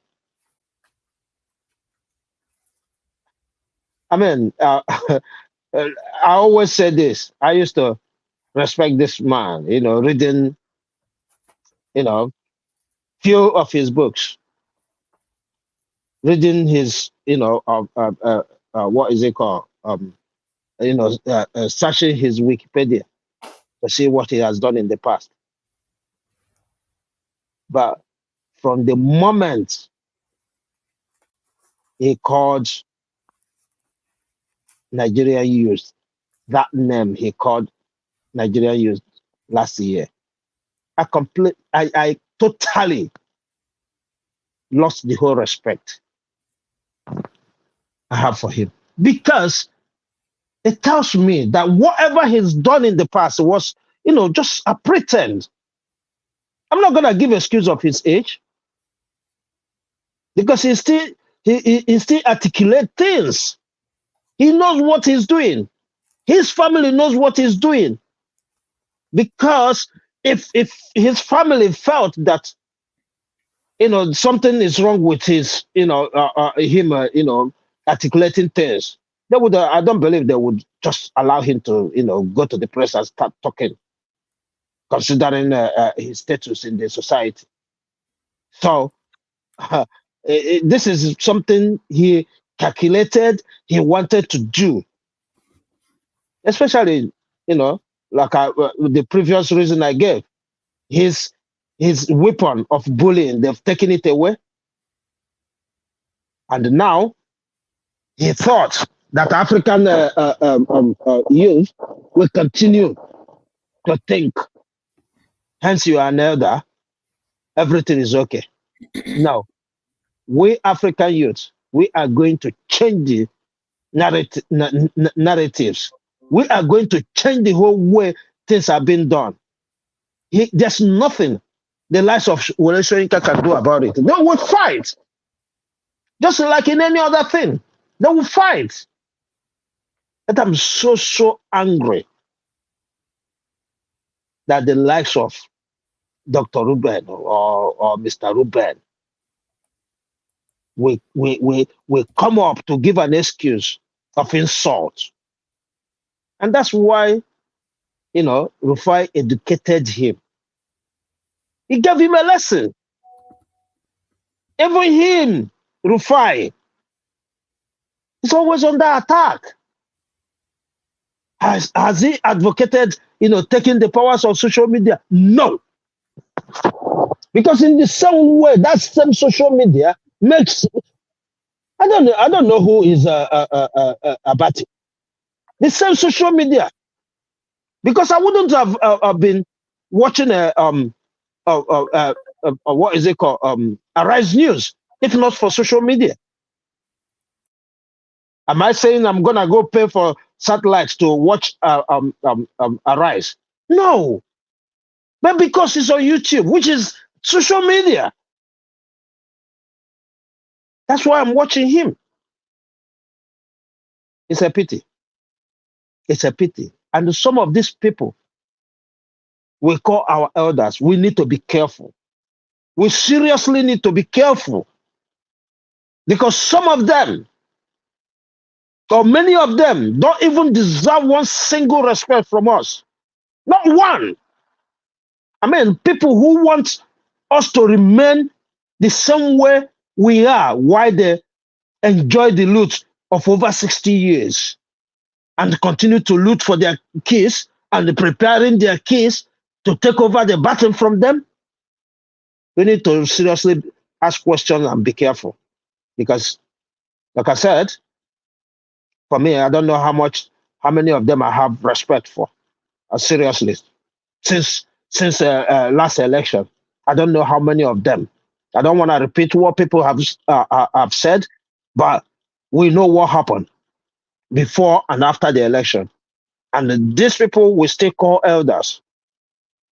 They never said anything. Before the election, they said we're arrogant, we're insultive. There's no name they didn't call us. And after the election, we see how they bullied us out because we say our eyes on the judiciary. They bullied us out and they still do what they want to do. So we need to be very, very careful about these people. Our problem start and end with these people. And I will stop there. Thank you, Mr. Elvis. I don't have anything to say about Wike because each time I see that man on television, I just put it off. I don't even wanna hear what without you, right? Showing this today, I've not listened to Wike speak, right, since he became this minister. Apart from on this very platform, because why would I be listening to the man? Some of us said it while he was, doing show last year. Some of us knew he wasn't real, So since he become a minister, I don't want anything to do with him. It doesn't matter which platform that shows it. Apart from here, because this is my platform, and I will be here and listen, whether I like it or not. Thank you. Thank you, Mr. Sheikh Sobibo. Yes, so this is where we belong. This is where we air our own voice, like Ogasiem talked earlier on.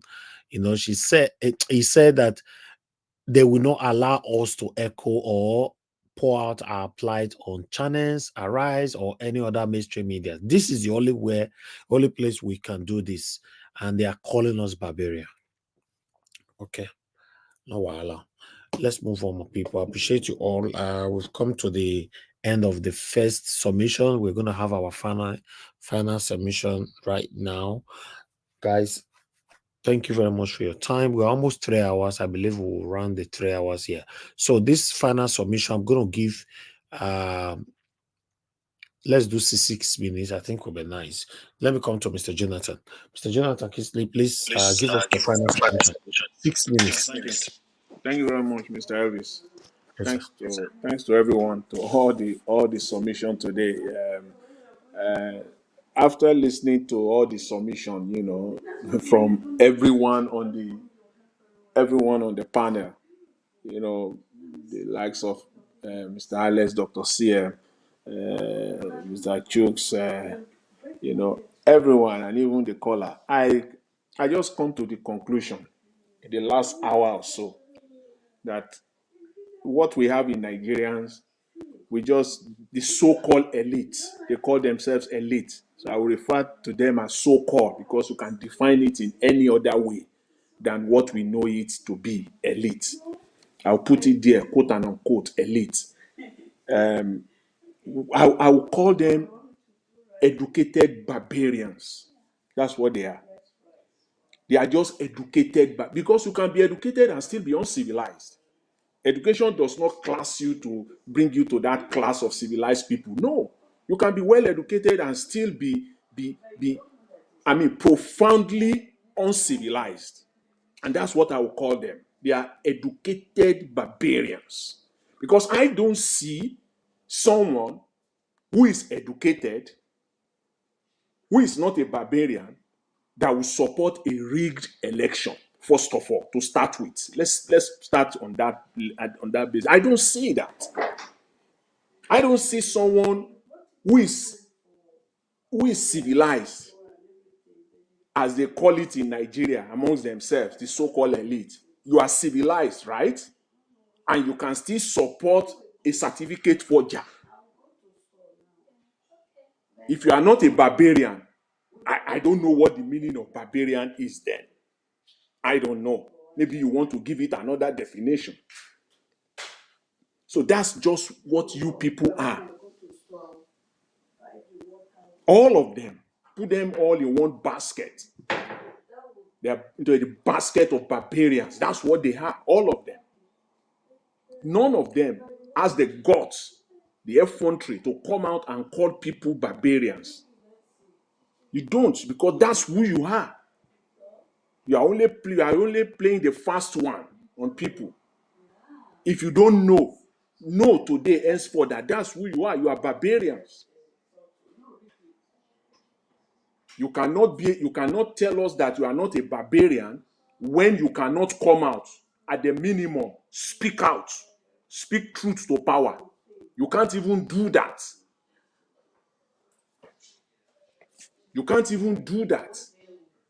This one, you can even take this one on the whole day to let them know who they are. They just expose themselves. Each and every day they come out and they expose themselves. That's what they do. Each and every day they expose themselves, who they are, who they really are.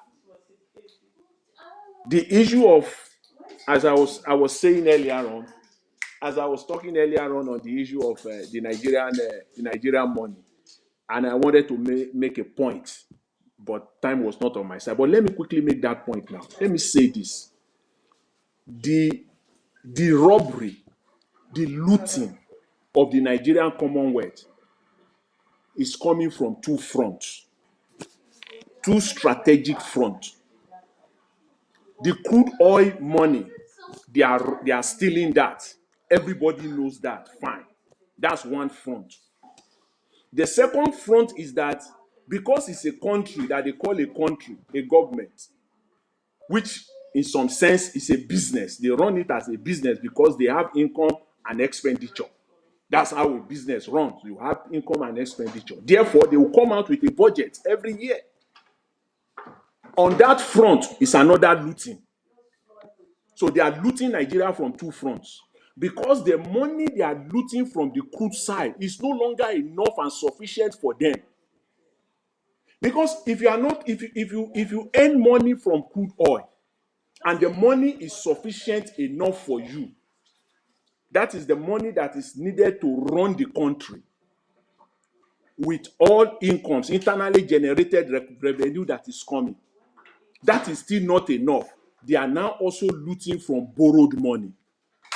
So they loot from crude oil, first of all. They are looting that mercilessly.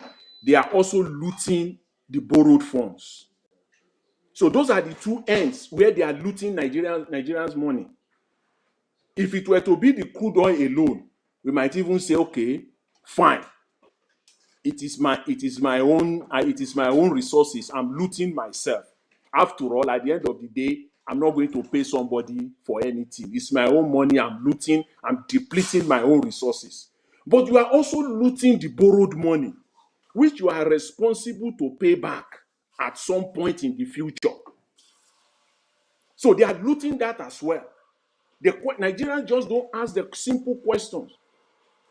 If you get money from crude oil, when you borrow, why are you finding it difficult to pay the borrowed money? Why are you still financing the borrowed money?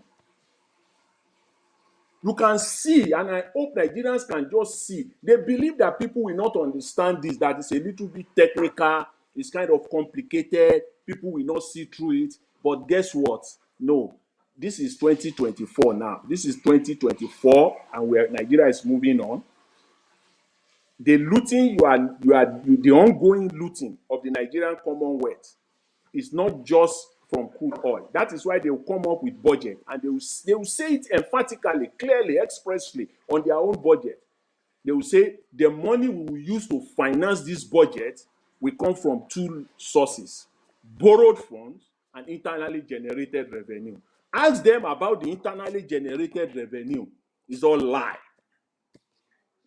The entire internally generated revenue of 18 trillion naira, ask them where is the money again. These people they are just looting Nigeria back, front, back, right and left, center. If you sell something, at least we show the money.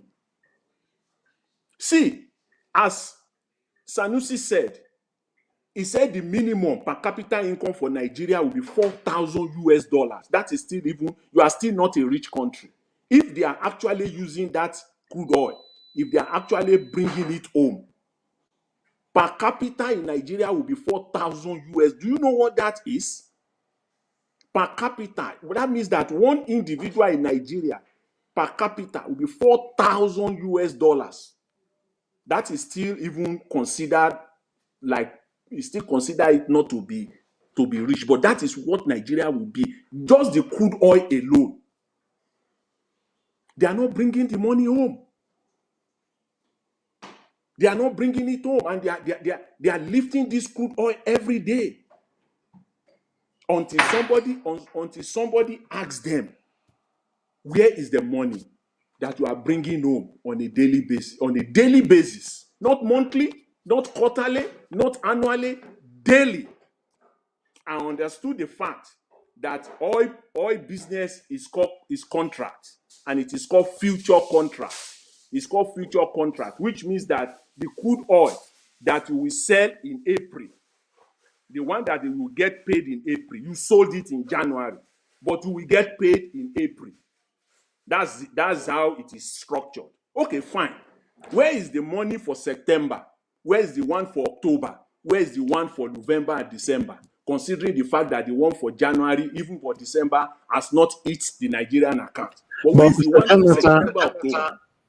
All these questions that you are asking now is a wonderful question, but unfortunately, we are not going to get anyone that will answer it. That's the fact.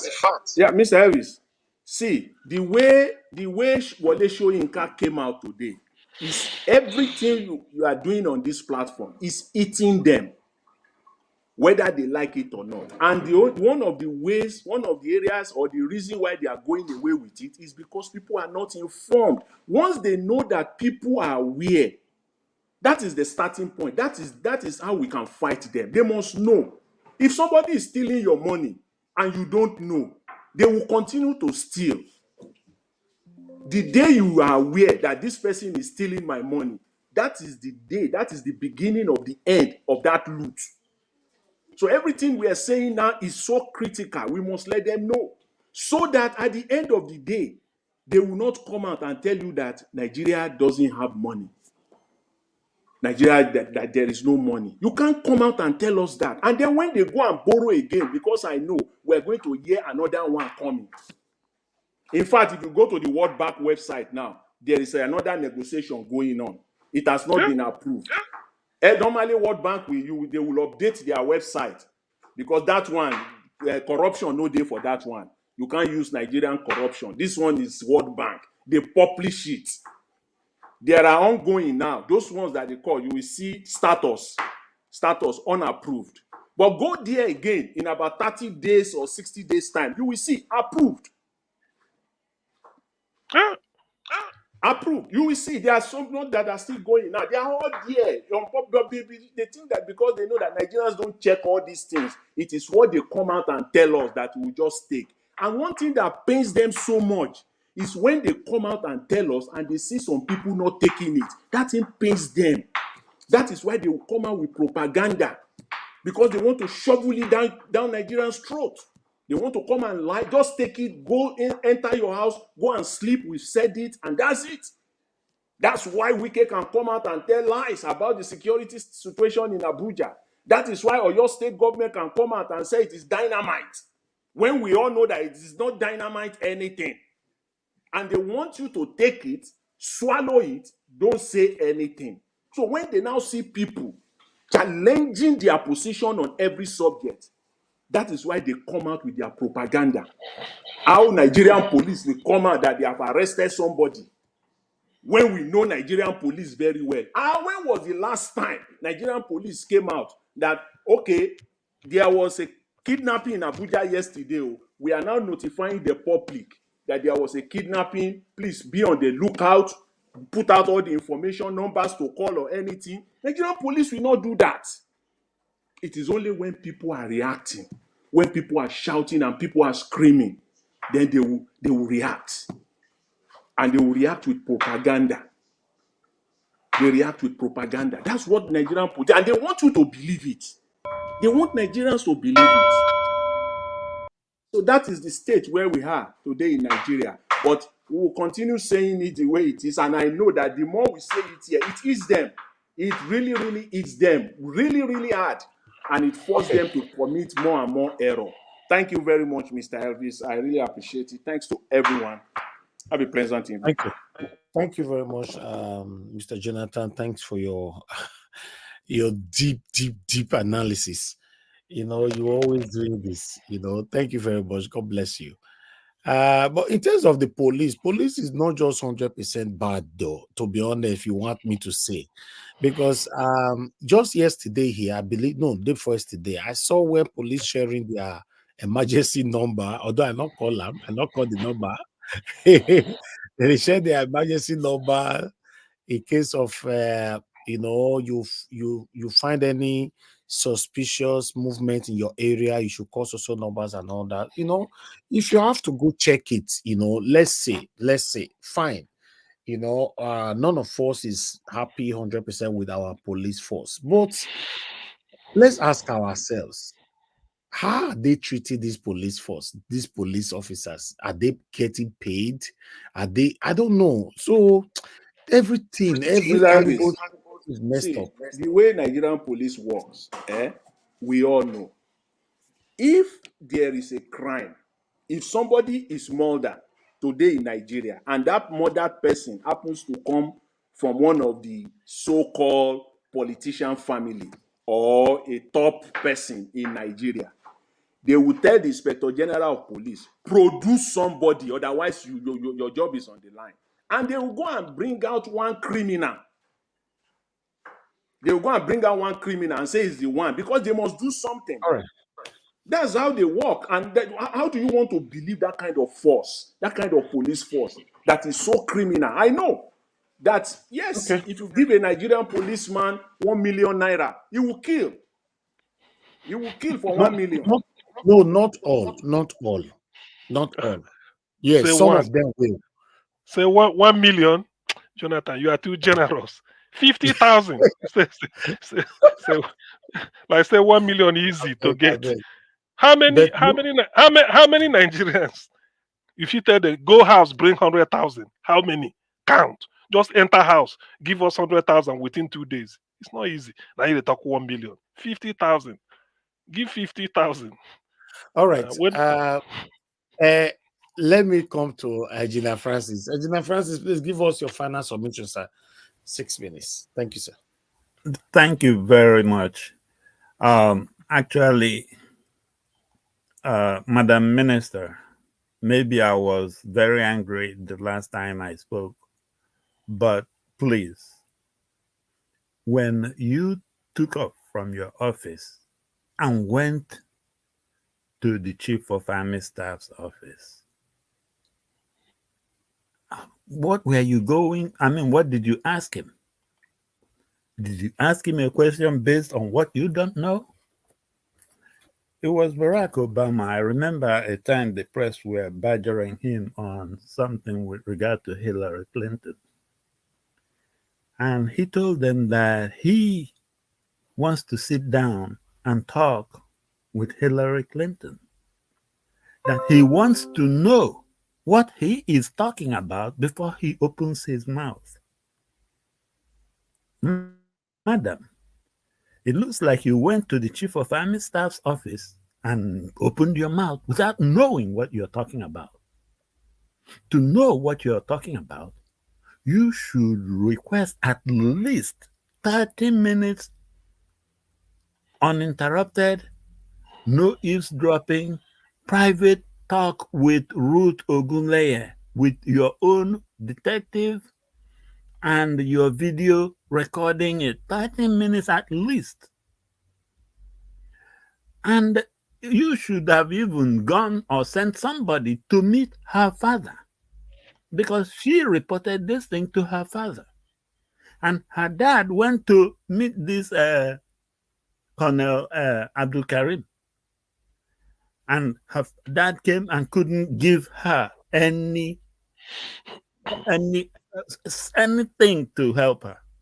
You can imagine how helpless that man felt, knowing that he can't do anything to save or help his daughter. Said, obey the last command. That was what that man told him. You should have at least sent your investigators to find out that particular part. That will give you the kind of weapon you need when you go to see the Chief of Army Staff. And when you request to see this girl alone with your investigator and your video camera, you will know what you're listening to. And then after talking to her, you will find out that the bank paper showing that he has been paid the $1 billion or whatever is immaterial to this. We don't care about whether they held her salary or not. We care about her sanity. These people are making her run amok. She is losing it. But she's a tough soldier, because you can tell how she is enduring all these, holding it inside. Madam, to get a very good idea of how you will act, I want you to imagine that this girl is your daughter, and then go and listen to that videotape again. After listening to it, tomorrow morning when you get to the office, let me see what you will do. It's just that simple. You don't have to be a rocket scientist to know that they have exerted serious mental torture on this girl. They have done more than enough. Of course, I heard that there are some international groups that are now getting interested in the case, but should you not have done more? Should you not be the authority? Let me tell you this. If you think that that picture of you and those army officers, that group picture you guys took, if you think that that thing makes me happy, you should be ashamed. It makes me very furious. You're not supposed to be their buddy or their pal. The only person you should take a picture with that you will show us is Ruth. It's Ruth, not the army officers, because they are all covering the behind of those their fellow officers all the way to Abdul Karim, Joe Cantonment. So we don't even want to see you smiling with them. Not to talk of a group picture, everybody is smiling as if everything is peachy keen, when this girl is out there rotting, and you guys are there. Do you know the kind of propaganda? Do you know how they will talk to her after you left? They will make her feel like, oh, that even you came and you have abandoned her too. They are playing some serious mental game on this girl, trying to make her feel that the whole world has left her. And then the next thing, you guys will come and tell us she committed suicide. Youths of Nigeria, don't take this thing, and no suicide thing from these people, because they are the ones about to finish this girl. Youths, go out to that woman's office. Let her go with you guys to the COA, and you guys see this girl with your own kuro eyes. Enough of this deception. Thank you very much. Thank you, Engineer Francis. God bless you, sir. Thank you. One thing I like so much about you, Engineer Francis, Many of us have seen your picture, your video. You've opened your video a couple of times. You know, you are an elderly man, and you come out all the time speaking for how Nigeria can be better. That is, you know, if you still look at Oga CM Nana and others, you know that, okay, these are average men. You know, Oga CM never reached 60. You know, Oga CM young for face, you know. But looking at you, sir, coming out to speak for us every day, I would just want to say thank you. May God bless you, sir. Thank you very much. Thank you. Let me come to Mr. Shooks, because I want Oga CM to be the last to speak. Mr. Chooks, please give us your final submission. Thank you, sir. Yeah, thank you once again, Mr. Elvis. One question I want to ask here, you know, is Professor Wolosho Inka that is you know, so caring for Nigeria. You know, I don't know if anybody have heard him speak about the state of our economy. You know, because is he waiting till the dollar hit 5K to naira before he can speak? I say the hypocrisy with these people we call elders is too much to bear. You know, that is why sometimes, you know, I can't handle it. You know, it is my nature. I can't handle it because somebody seeing the real danger with the future of the country he so much loved that he speaks about people being uncivilized. I mean, you know, I wonder every day, you know, these people who come up to speak, you know, and they tell you, oh, don't worry, Nigeria will be fine, you know, the elders is at the helm of affairs and all this, you know, and things are going wrong. There's one adage in my language that says a grown-up person cannot be at home and allow a goat to die while it's being tied. That's what these people are doing to us. We are like the goats. We've been tied. They see us dying, and yet they have nothing to help. There's nothing to offer. He is here, you know, demanding the blockage of social media, while Naira is heading to 2,000. That beats my imagination. I don't even know how to say it, because I just sit down listening to what Alhaji Sanusi said. Then you question the lives of you know, you question you know, about the lives of Wole Soyinka. Are they not seeing the same thing? Is it because he's well-to-do? He can afford 3 square meals without thinking. I mean, it's some of those things that makes me angry when his life speaks. And thank you, Dr. CM, for reminding some of us, or to tell some of us who don't even know, when he was, you know, insulting and bullying a whole president's wife and nobody. I'm not sure what Mr. Ruben Abati said about that when he was there. Can you imagine somebody right now describe Remi Tinubu in that manner? Let's just, you know, just try this now. Last time, just because a young man said Aisha Yusuf, I mean Aisha Buhari is feeding on our money. That's why she's fat. We know what happened. We knew what happened. So can we say something about the present president, the wife, the same way Wole Soyinka talked about patient good luck? I mean, it's unbelievable what is happening. But Nigerian, we will keep fighting. Let us not get tired. Some of us are getting tired, but let us not get tired. And that's why I thank this very platform, because I tell you, if not this platform, I would have turned my back on Nigeria. I know I'm suffering it, but there's nothing I can do about it.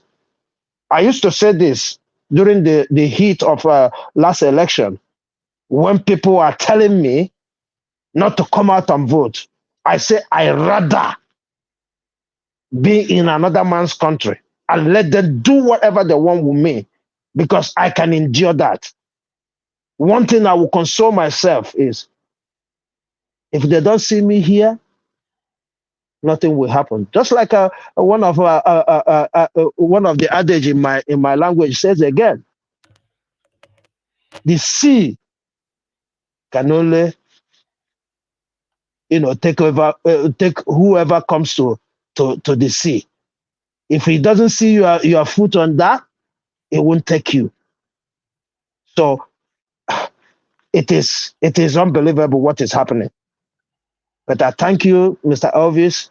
I thank you, the likes of Jonathan, Mr. Jonathan. I thank the likes of Dr. CM, Mr. Alex, and everybody, all the ladies that are coming here to speak, because they give me that strength. They give me that strength. I have not been to Nigeria since 2017, and I swore not to go to Nigeria if Atiku or Tinubu gets into that office. Except there's a brutal change that will come in, I will go and join that brutal change. But just to say, let me go because it's my father's land, let me go because home is home, that is a lie. I can endure whatever that is happening to me here, but I can't endure what will happen to me where I call home. Because if we all realize what the meaning of home, it means peace. Home means peace. That's why when you finish whatever you're doing outside, you say, I'm going home. That's where you go and find peace. So if that peace is not there, I don't know how I can go there and call it a home. Thank you, Mr. Elvis, and good night, everyone. All right, Mr. Shuksabibo, God bless you, sir. Thanks very much for your time with us today, and thanks for your wonderful submission. I'm happy that at least we managed to, convince you that Nigeria can be better. So at least, yeah. Although I'm not surprised, because a lot of people have lost hope already in Nigeria. So I'm not surprised when I hear things like that, because people do talk to me privately as well. A lot of people actually talk to me after every hope were dashed during the time of the 2023 presidential election, that they are done. They are done with Nigeria. In fact, a lot of people told me as well that they're not going to visit Nigeria at all until Tinubu is out of power. They're not going to visit at all. So this is not a joke. A lot of Nigerians are not going to visit Nigeria during this Tinubu's regime, and a lot of them have given up on Nigeria in totality.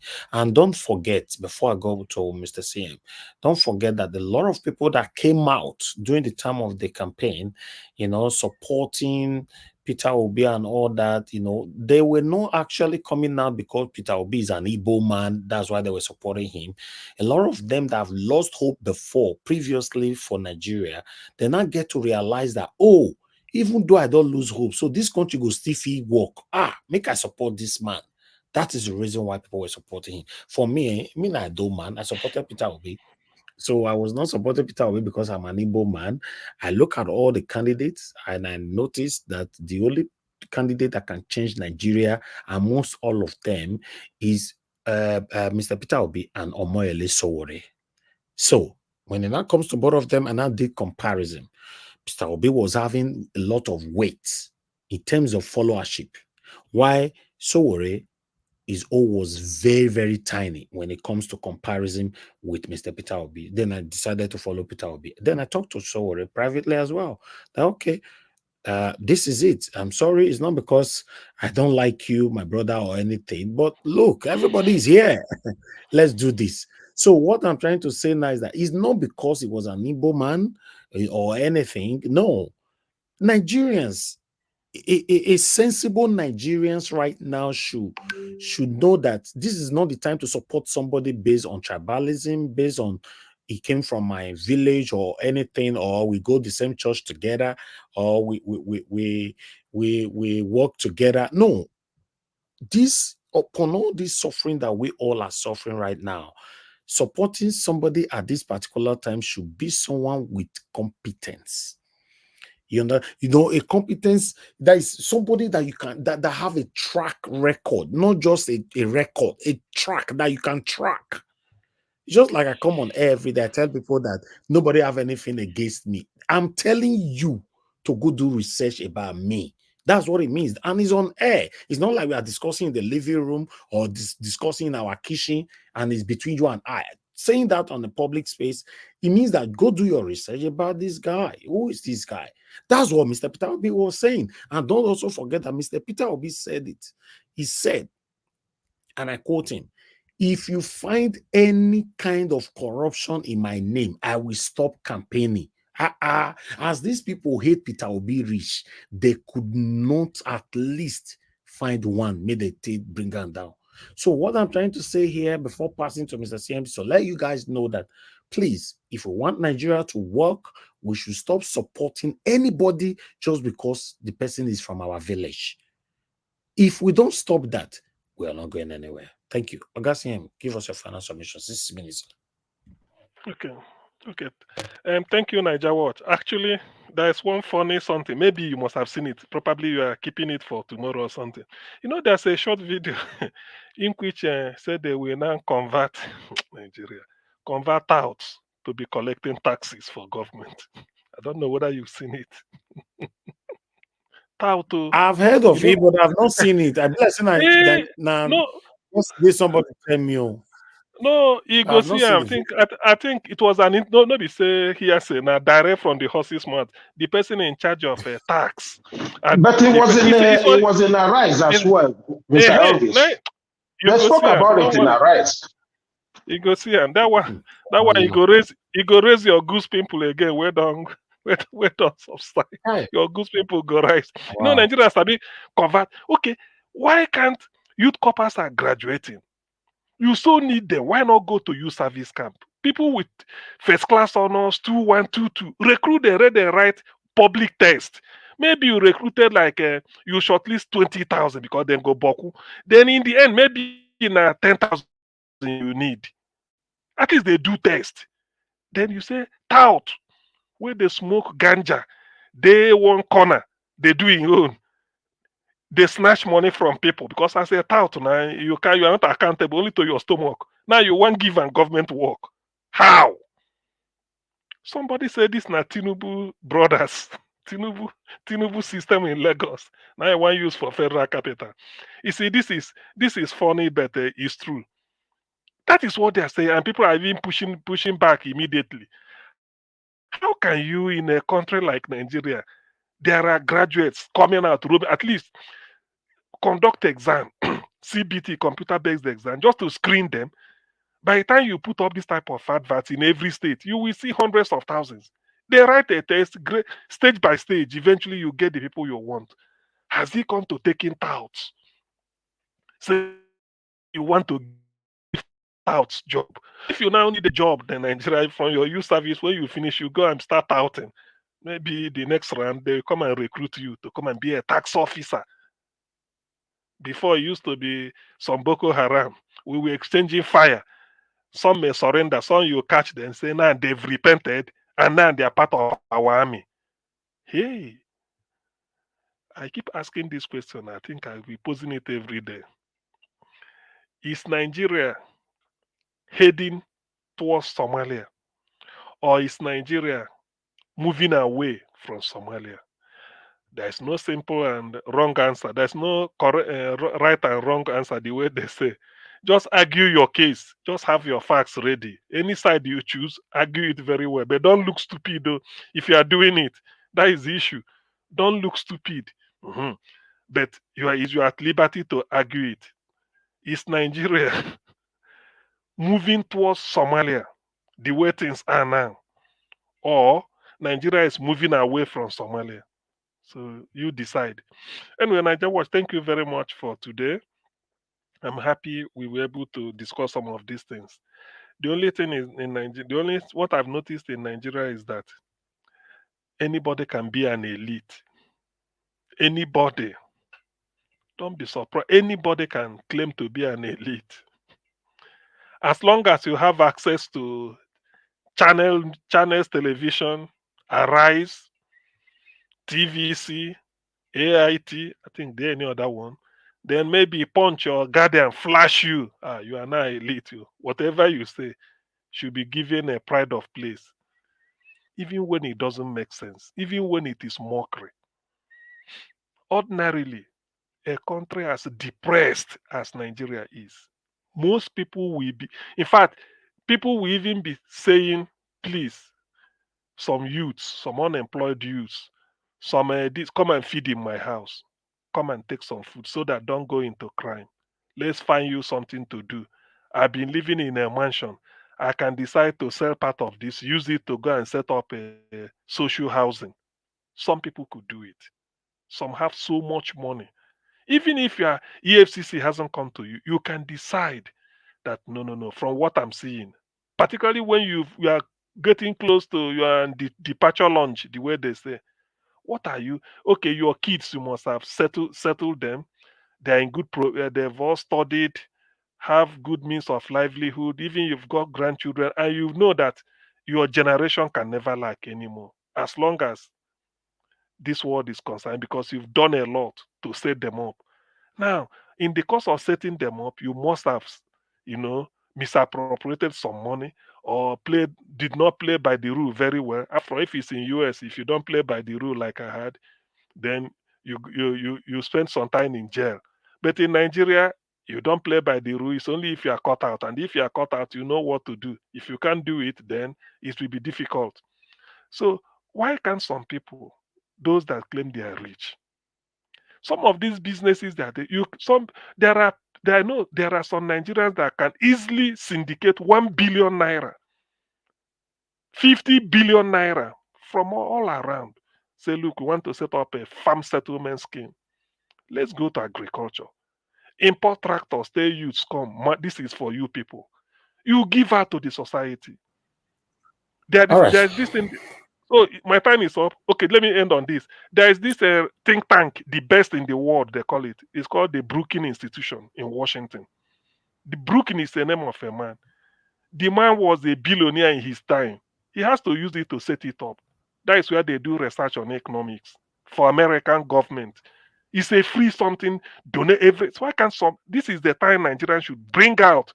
If really you feel that you have some milk of human sympathy, don't criticize anybody. Under normal circumstances, according to Taisho Lare, every child is gifted if you give them the same opportunity. Now that we are battling this type of thing, the least the likes of Shoyinka should do is to come out and be talking. This social media is not meant for his generation. If there had been social media when he set up pirate fraternity, he would have done worse than that.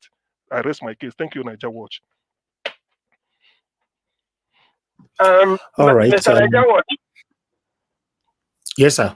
the president congratulated Reno Omokri. Yes, I and saw it.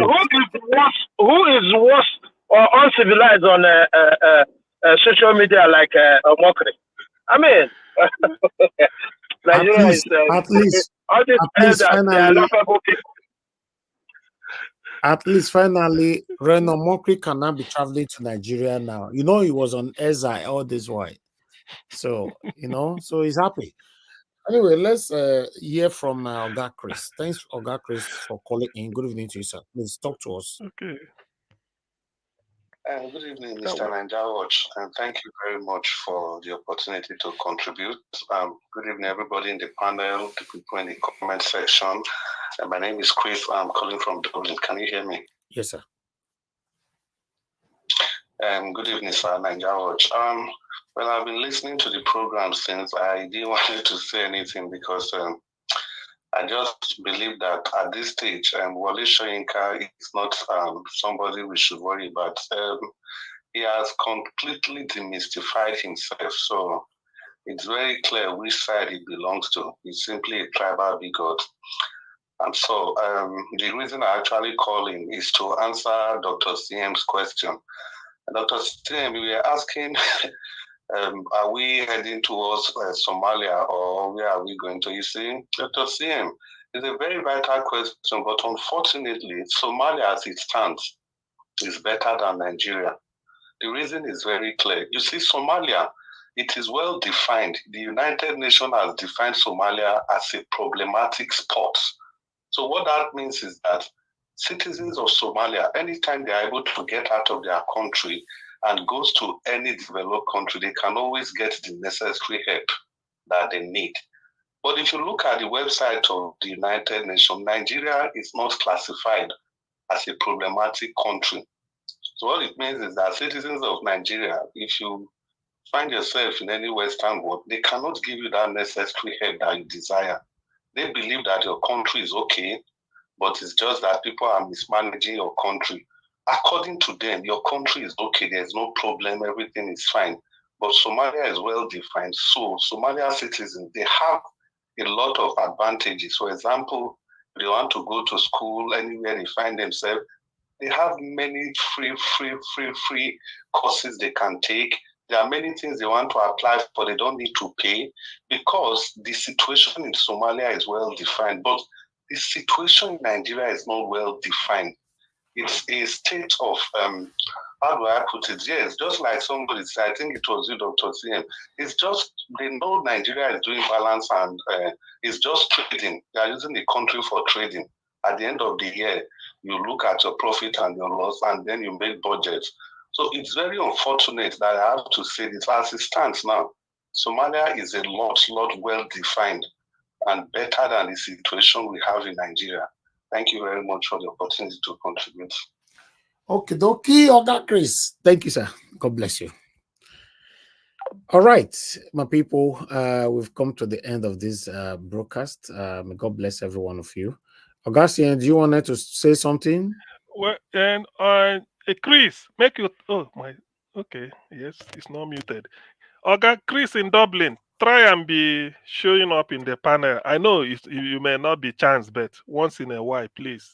We need your presence much more than your phone call. You try and come because when we add our voice to yours, make a complete whole. Remember, people listen to us. If you can't go to channel, this is where they come to because they know everything here will be looked into from different angles, unlike what they do in mainstream media. Thank you. Exactly. Thank you, sir. Thank you, Augustine. All right, guys, we've come to the end of this broadcast. 3 hours, 21 minutes, and still counting. Yes, that's the proposed time that we can take. I appreciate you all, everyone that came to the panel today. Dr. CM, thank you very much. Mr. Shuk, Sobiboise, thank you very much. Thank you, Mr. Jonathan Kisley, thank you. Thank you, Mr. Alex, Gina Francis, thank you. Amashola, thank you. And those of you that called in, thank you very much, Madam Origin. Thank you, Oga Chris. And I think that was your little course today, if I'm not mistaken. Yeah. Thank you very much, my wonderful people. And on the comment section, mother of all Mommy Diaspora, thank you very much, Mommy. I appreciate you. Thanks for all you do. Always, always, always. Thank you very much, Michael Oganemaro. Thanks for your support earlier on. I appreciate you. Thank you. Mr. Pansa, thank you very much, sir. I appreciate you. Mr. Pansa, you actually joined us from beginning to the end today. Hey, I don't understand. Mr. Pansa dedicated his time today. You were active on the comment section throughout. God bless you, sir. Thank you very much. And thank you, Michael and Amaro, once again. You are there on the comment section. Thank you very much. And I can see Tony Amaduke, I can see you as well. Thank you, Abu Azi. Thanks for all you do, sir. I appreciate you. Freedom Simple, thank you very much. And Janet, thank you. And Oege there. Sin TV, Black Panther. Black Panther, I think saying a fine now will go find you, but it never reach. Would they cook your matter for corner? Now fine, better fine. Augustine, you understand now? Better fine. I was supposed to find them. You know, you need to pay some bills. Make first of all, you go to fumigate the window first. That they recommend. When you fumigate with Gamalin 20 or all those industrial chemicals, you spray them for window. I know say you don't start because if you repel back, so even if you go repellent, you go just when you fumigate, you go repellent. So that should be the antidote. Sort of, you go fumigate window. I miss our regular voices today, Okay, yeah, Black Anyway, nevertheless, body not be firewood. I understand you guys cannot be frequent every day. It's not easy. It's not easy, but I'm proud of you all. Let's continue to do our part. Like I normally say, hopefully, fingers crossed that we'll have a better Nigeria in our time. It's not a guarantee. It's what we are hoping for. While we are hoping for it, we are putting in the effort and all that. You and I are getting old. That's it. So for me, it's my wish for Nigeria to be better in my time. So let's continue to do our best. By God's grace, we'll get there. Thank you very much, everybody. I appreciate every one of you right there. Give us our mandates. It was with us yesterday. Day before yesterday, I guess. It's still try. It's not easy every day. It's not easy. I know these are people that's always here. Black Panther. Yes, Madam Luke. We have not heard from Madam Luke as well. I think for 2 days as well. And we give many people. Where is Madam Rita? Yay! We never hear from Madam Rita as well. Wait, on that Madam Luke issue. I know the last time I listened to her, probably I was absent. I know she was sort of annoyed with a reaction or something. Please, Madam Luke, don't take it to heart. That one don't pass. So remember, one person may annoy you, but the other 9 are your friends. So the more the merrier. Make you not take them to heart. That one don't pass. If not because of that, I beg. That's why we call it panel. It's only this panel you can see, people offend you, but for me, I normally advise people don't take it to heart, because if we take it to heart, we are not going to get anywhere. Maybe that's why we are where we are today, because we take everything too serious. Some of us go verse, will not they rest. Maybe I make Nigeria the way they today. So, but please, for me, I not believe I get anybody at the verse with. I feel your verse right now. I'm done. After the next day, I move on. That's how it's supposed to be. Just that it's not easy to manage human being, man. It's not easy. But nevertheless, I love you all. I appreciate every one of you for all the effort you guys are putting in there. Thank you very much, my people. There we've come to the end of this broadcast. Ray Boat, thank you very much. Joy Otaho, thank you. I appreciate you all. Thank you. And Mother Patricia was here earlier on, Mother Patricia, but she left without not saying anything. I believe it could be network or engagements. Yes, but nevertheless, I appreciate every one of you. Martina Obasi TV came in today to support us. God bless you, madam. I saw your comment earlier on. God bless you. I appreciate you. Daughter of Zion, Freedom Sipo, thank you, my wonderful people. Now God bless all of you now. Now, people, allow me to end the show right now before we go pluck. And as I talk now, say, if I not quick press the button, make I end, and there you can see, say, someone like Black Panther will come from back. Then you can see 2 Nigeria come follow and come. Because see, so before they go start to the enter inside, make I kukuma end the show right now. Our people, now God bless you now. Good night. Thank you, Augustine, and thanks everyone. Bye for now. I know they do competition with anybody. If I offend you, forgive me. Show me love. Go there, biza. Kama bara wa lo ninu ife kan akanbi. I know they do competition with anybody. If I offend you, forgive me. Show me love.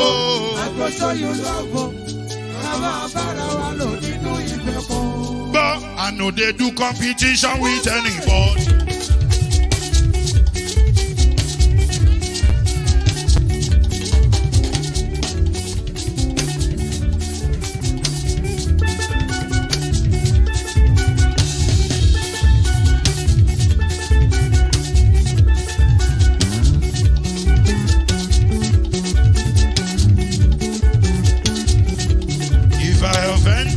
Forgive me, show me love, oh, I go show you love, eh.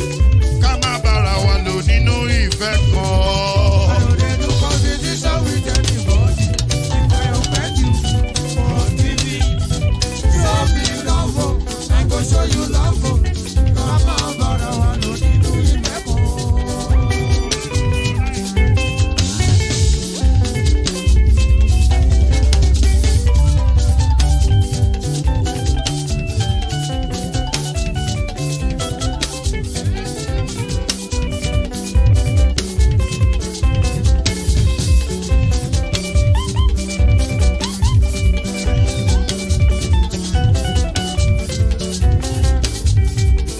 No, they do competition with anybody.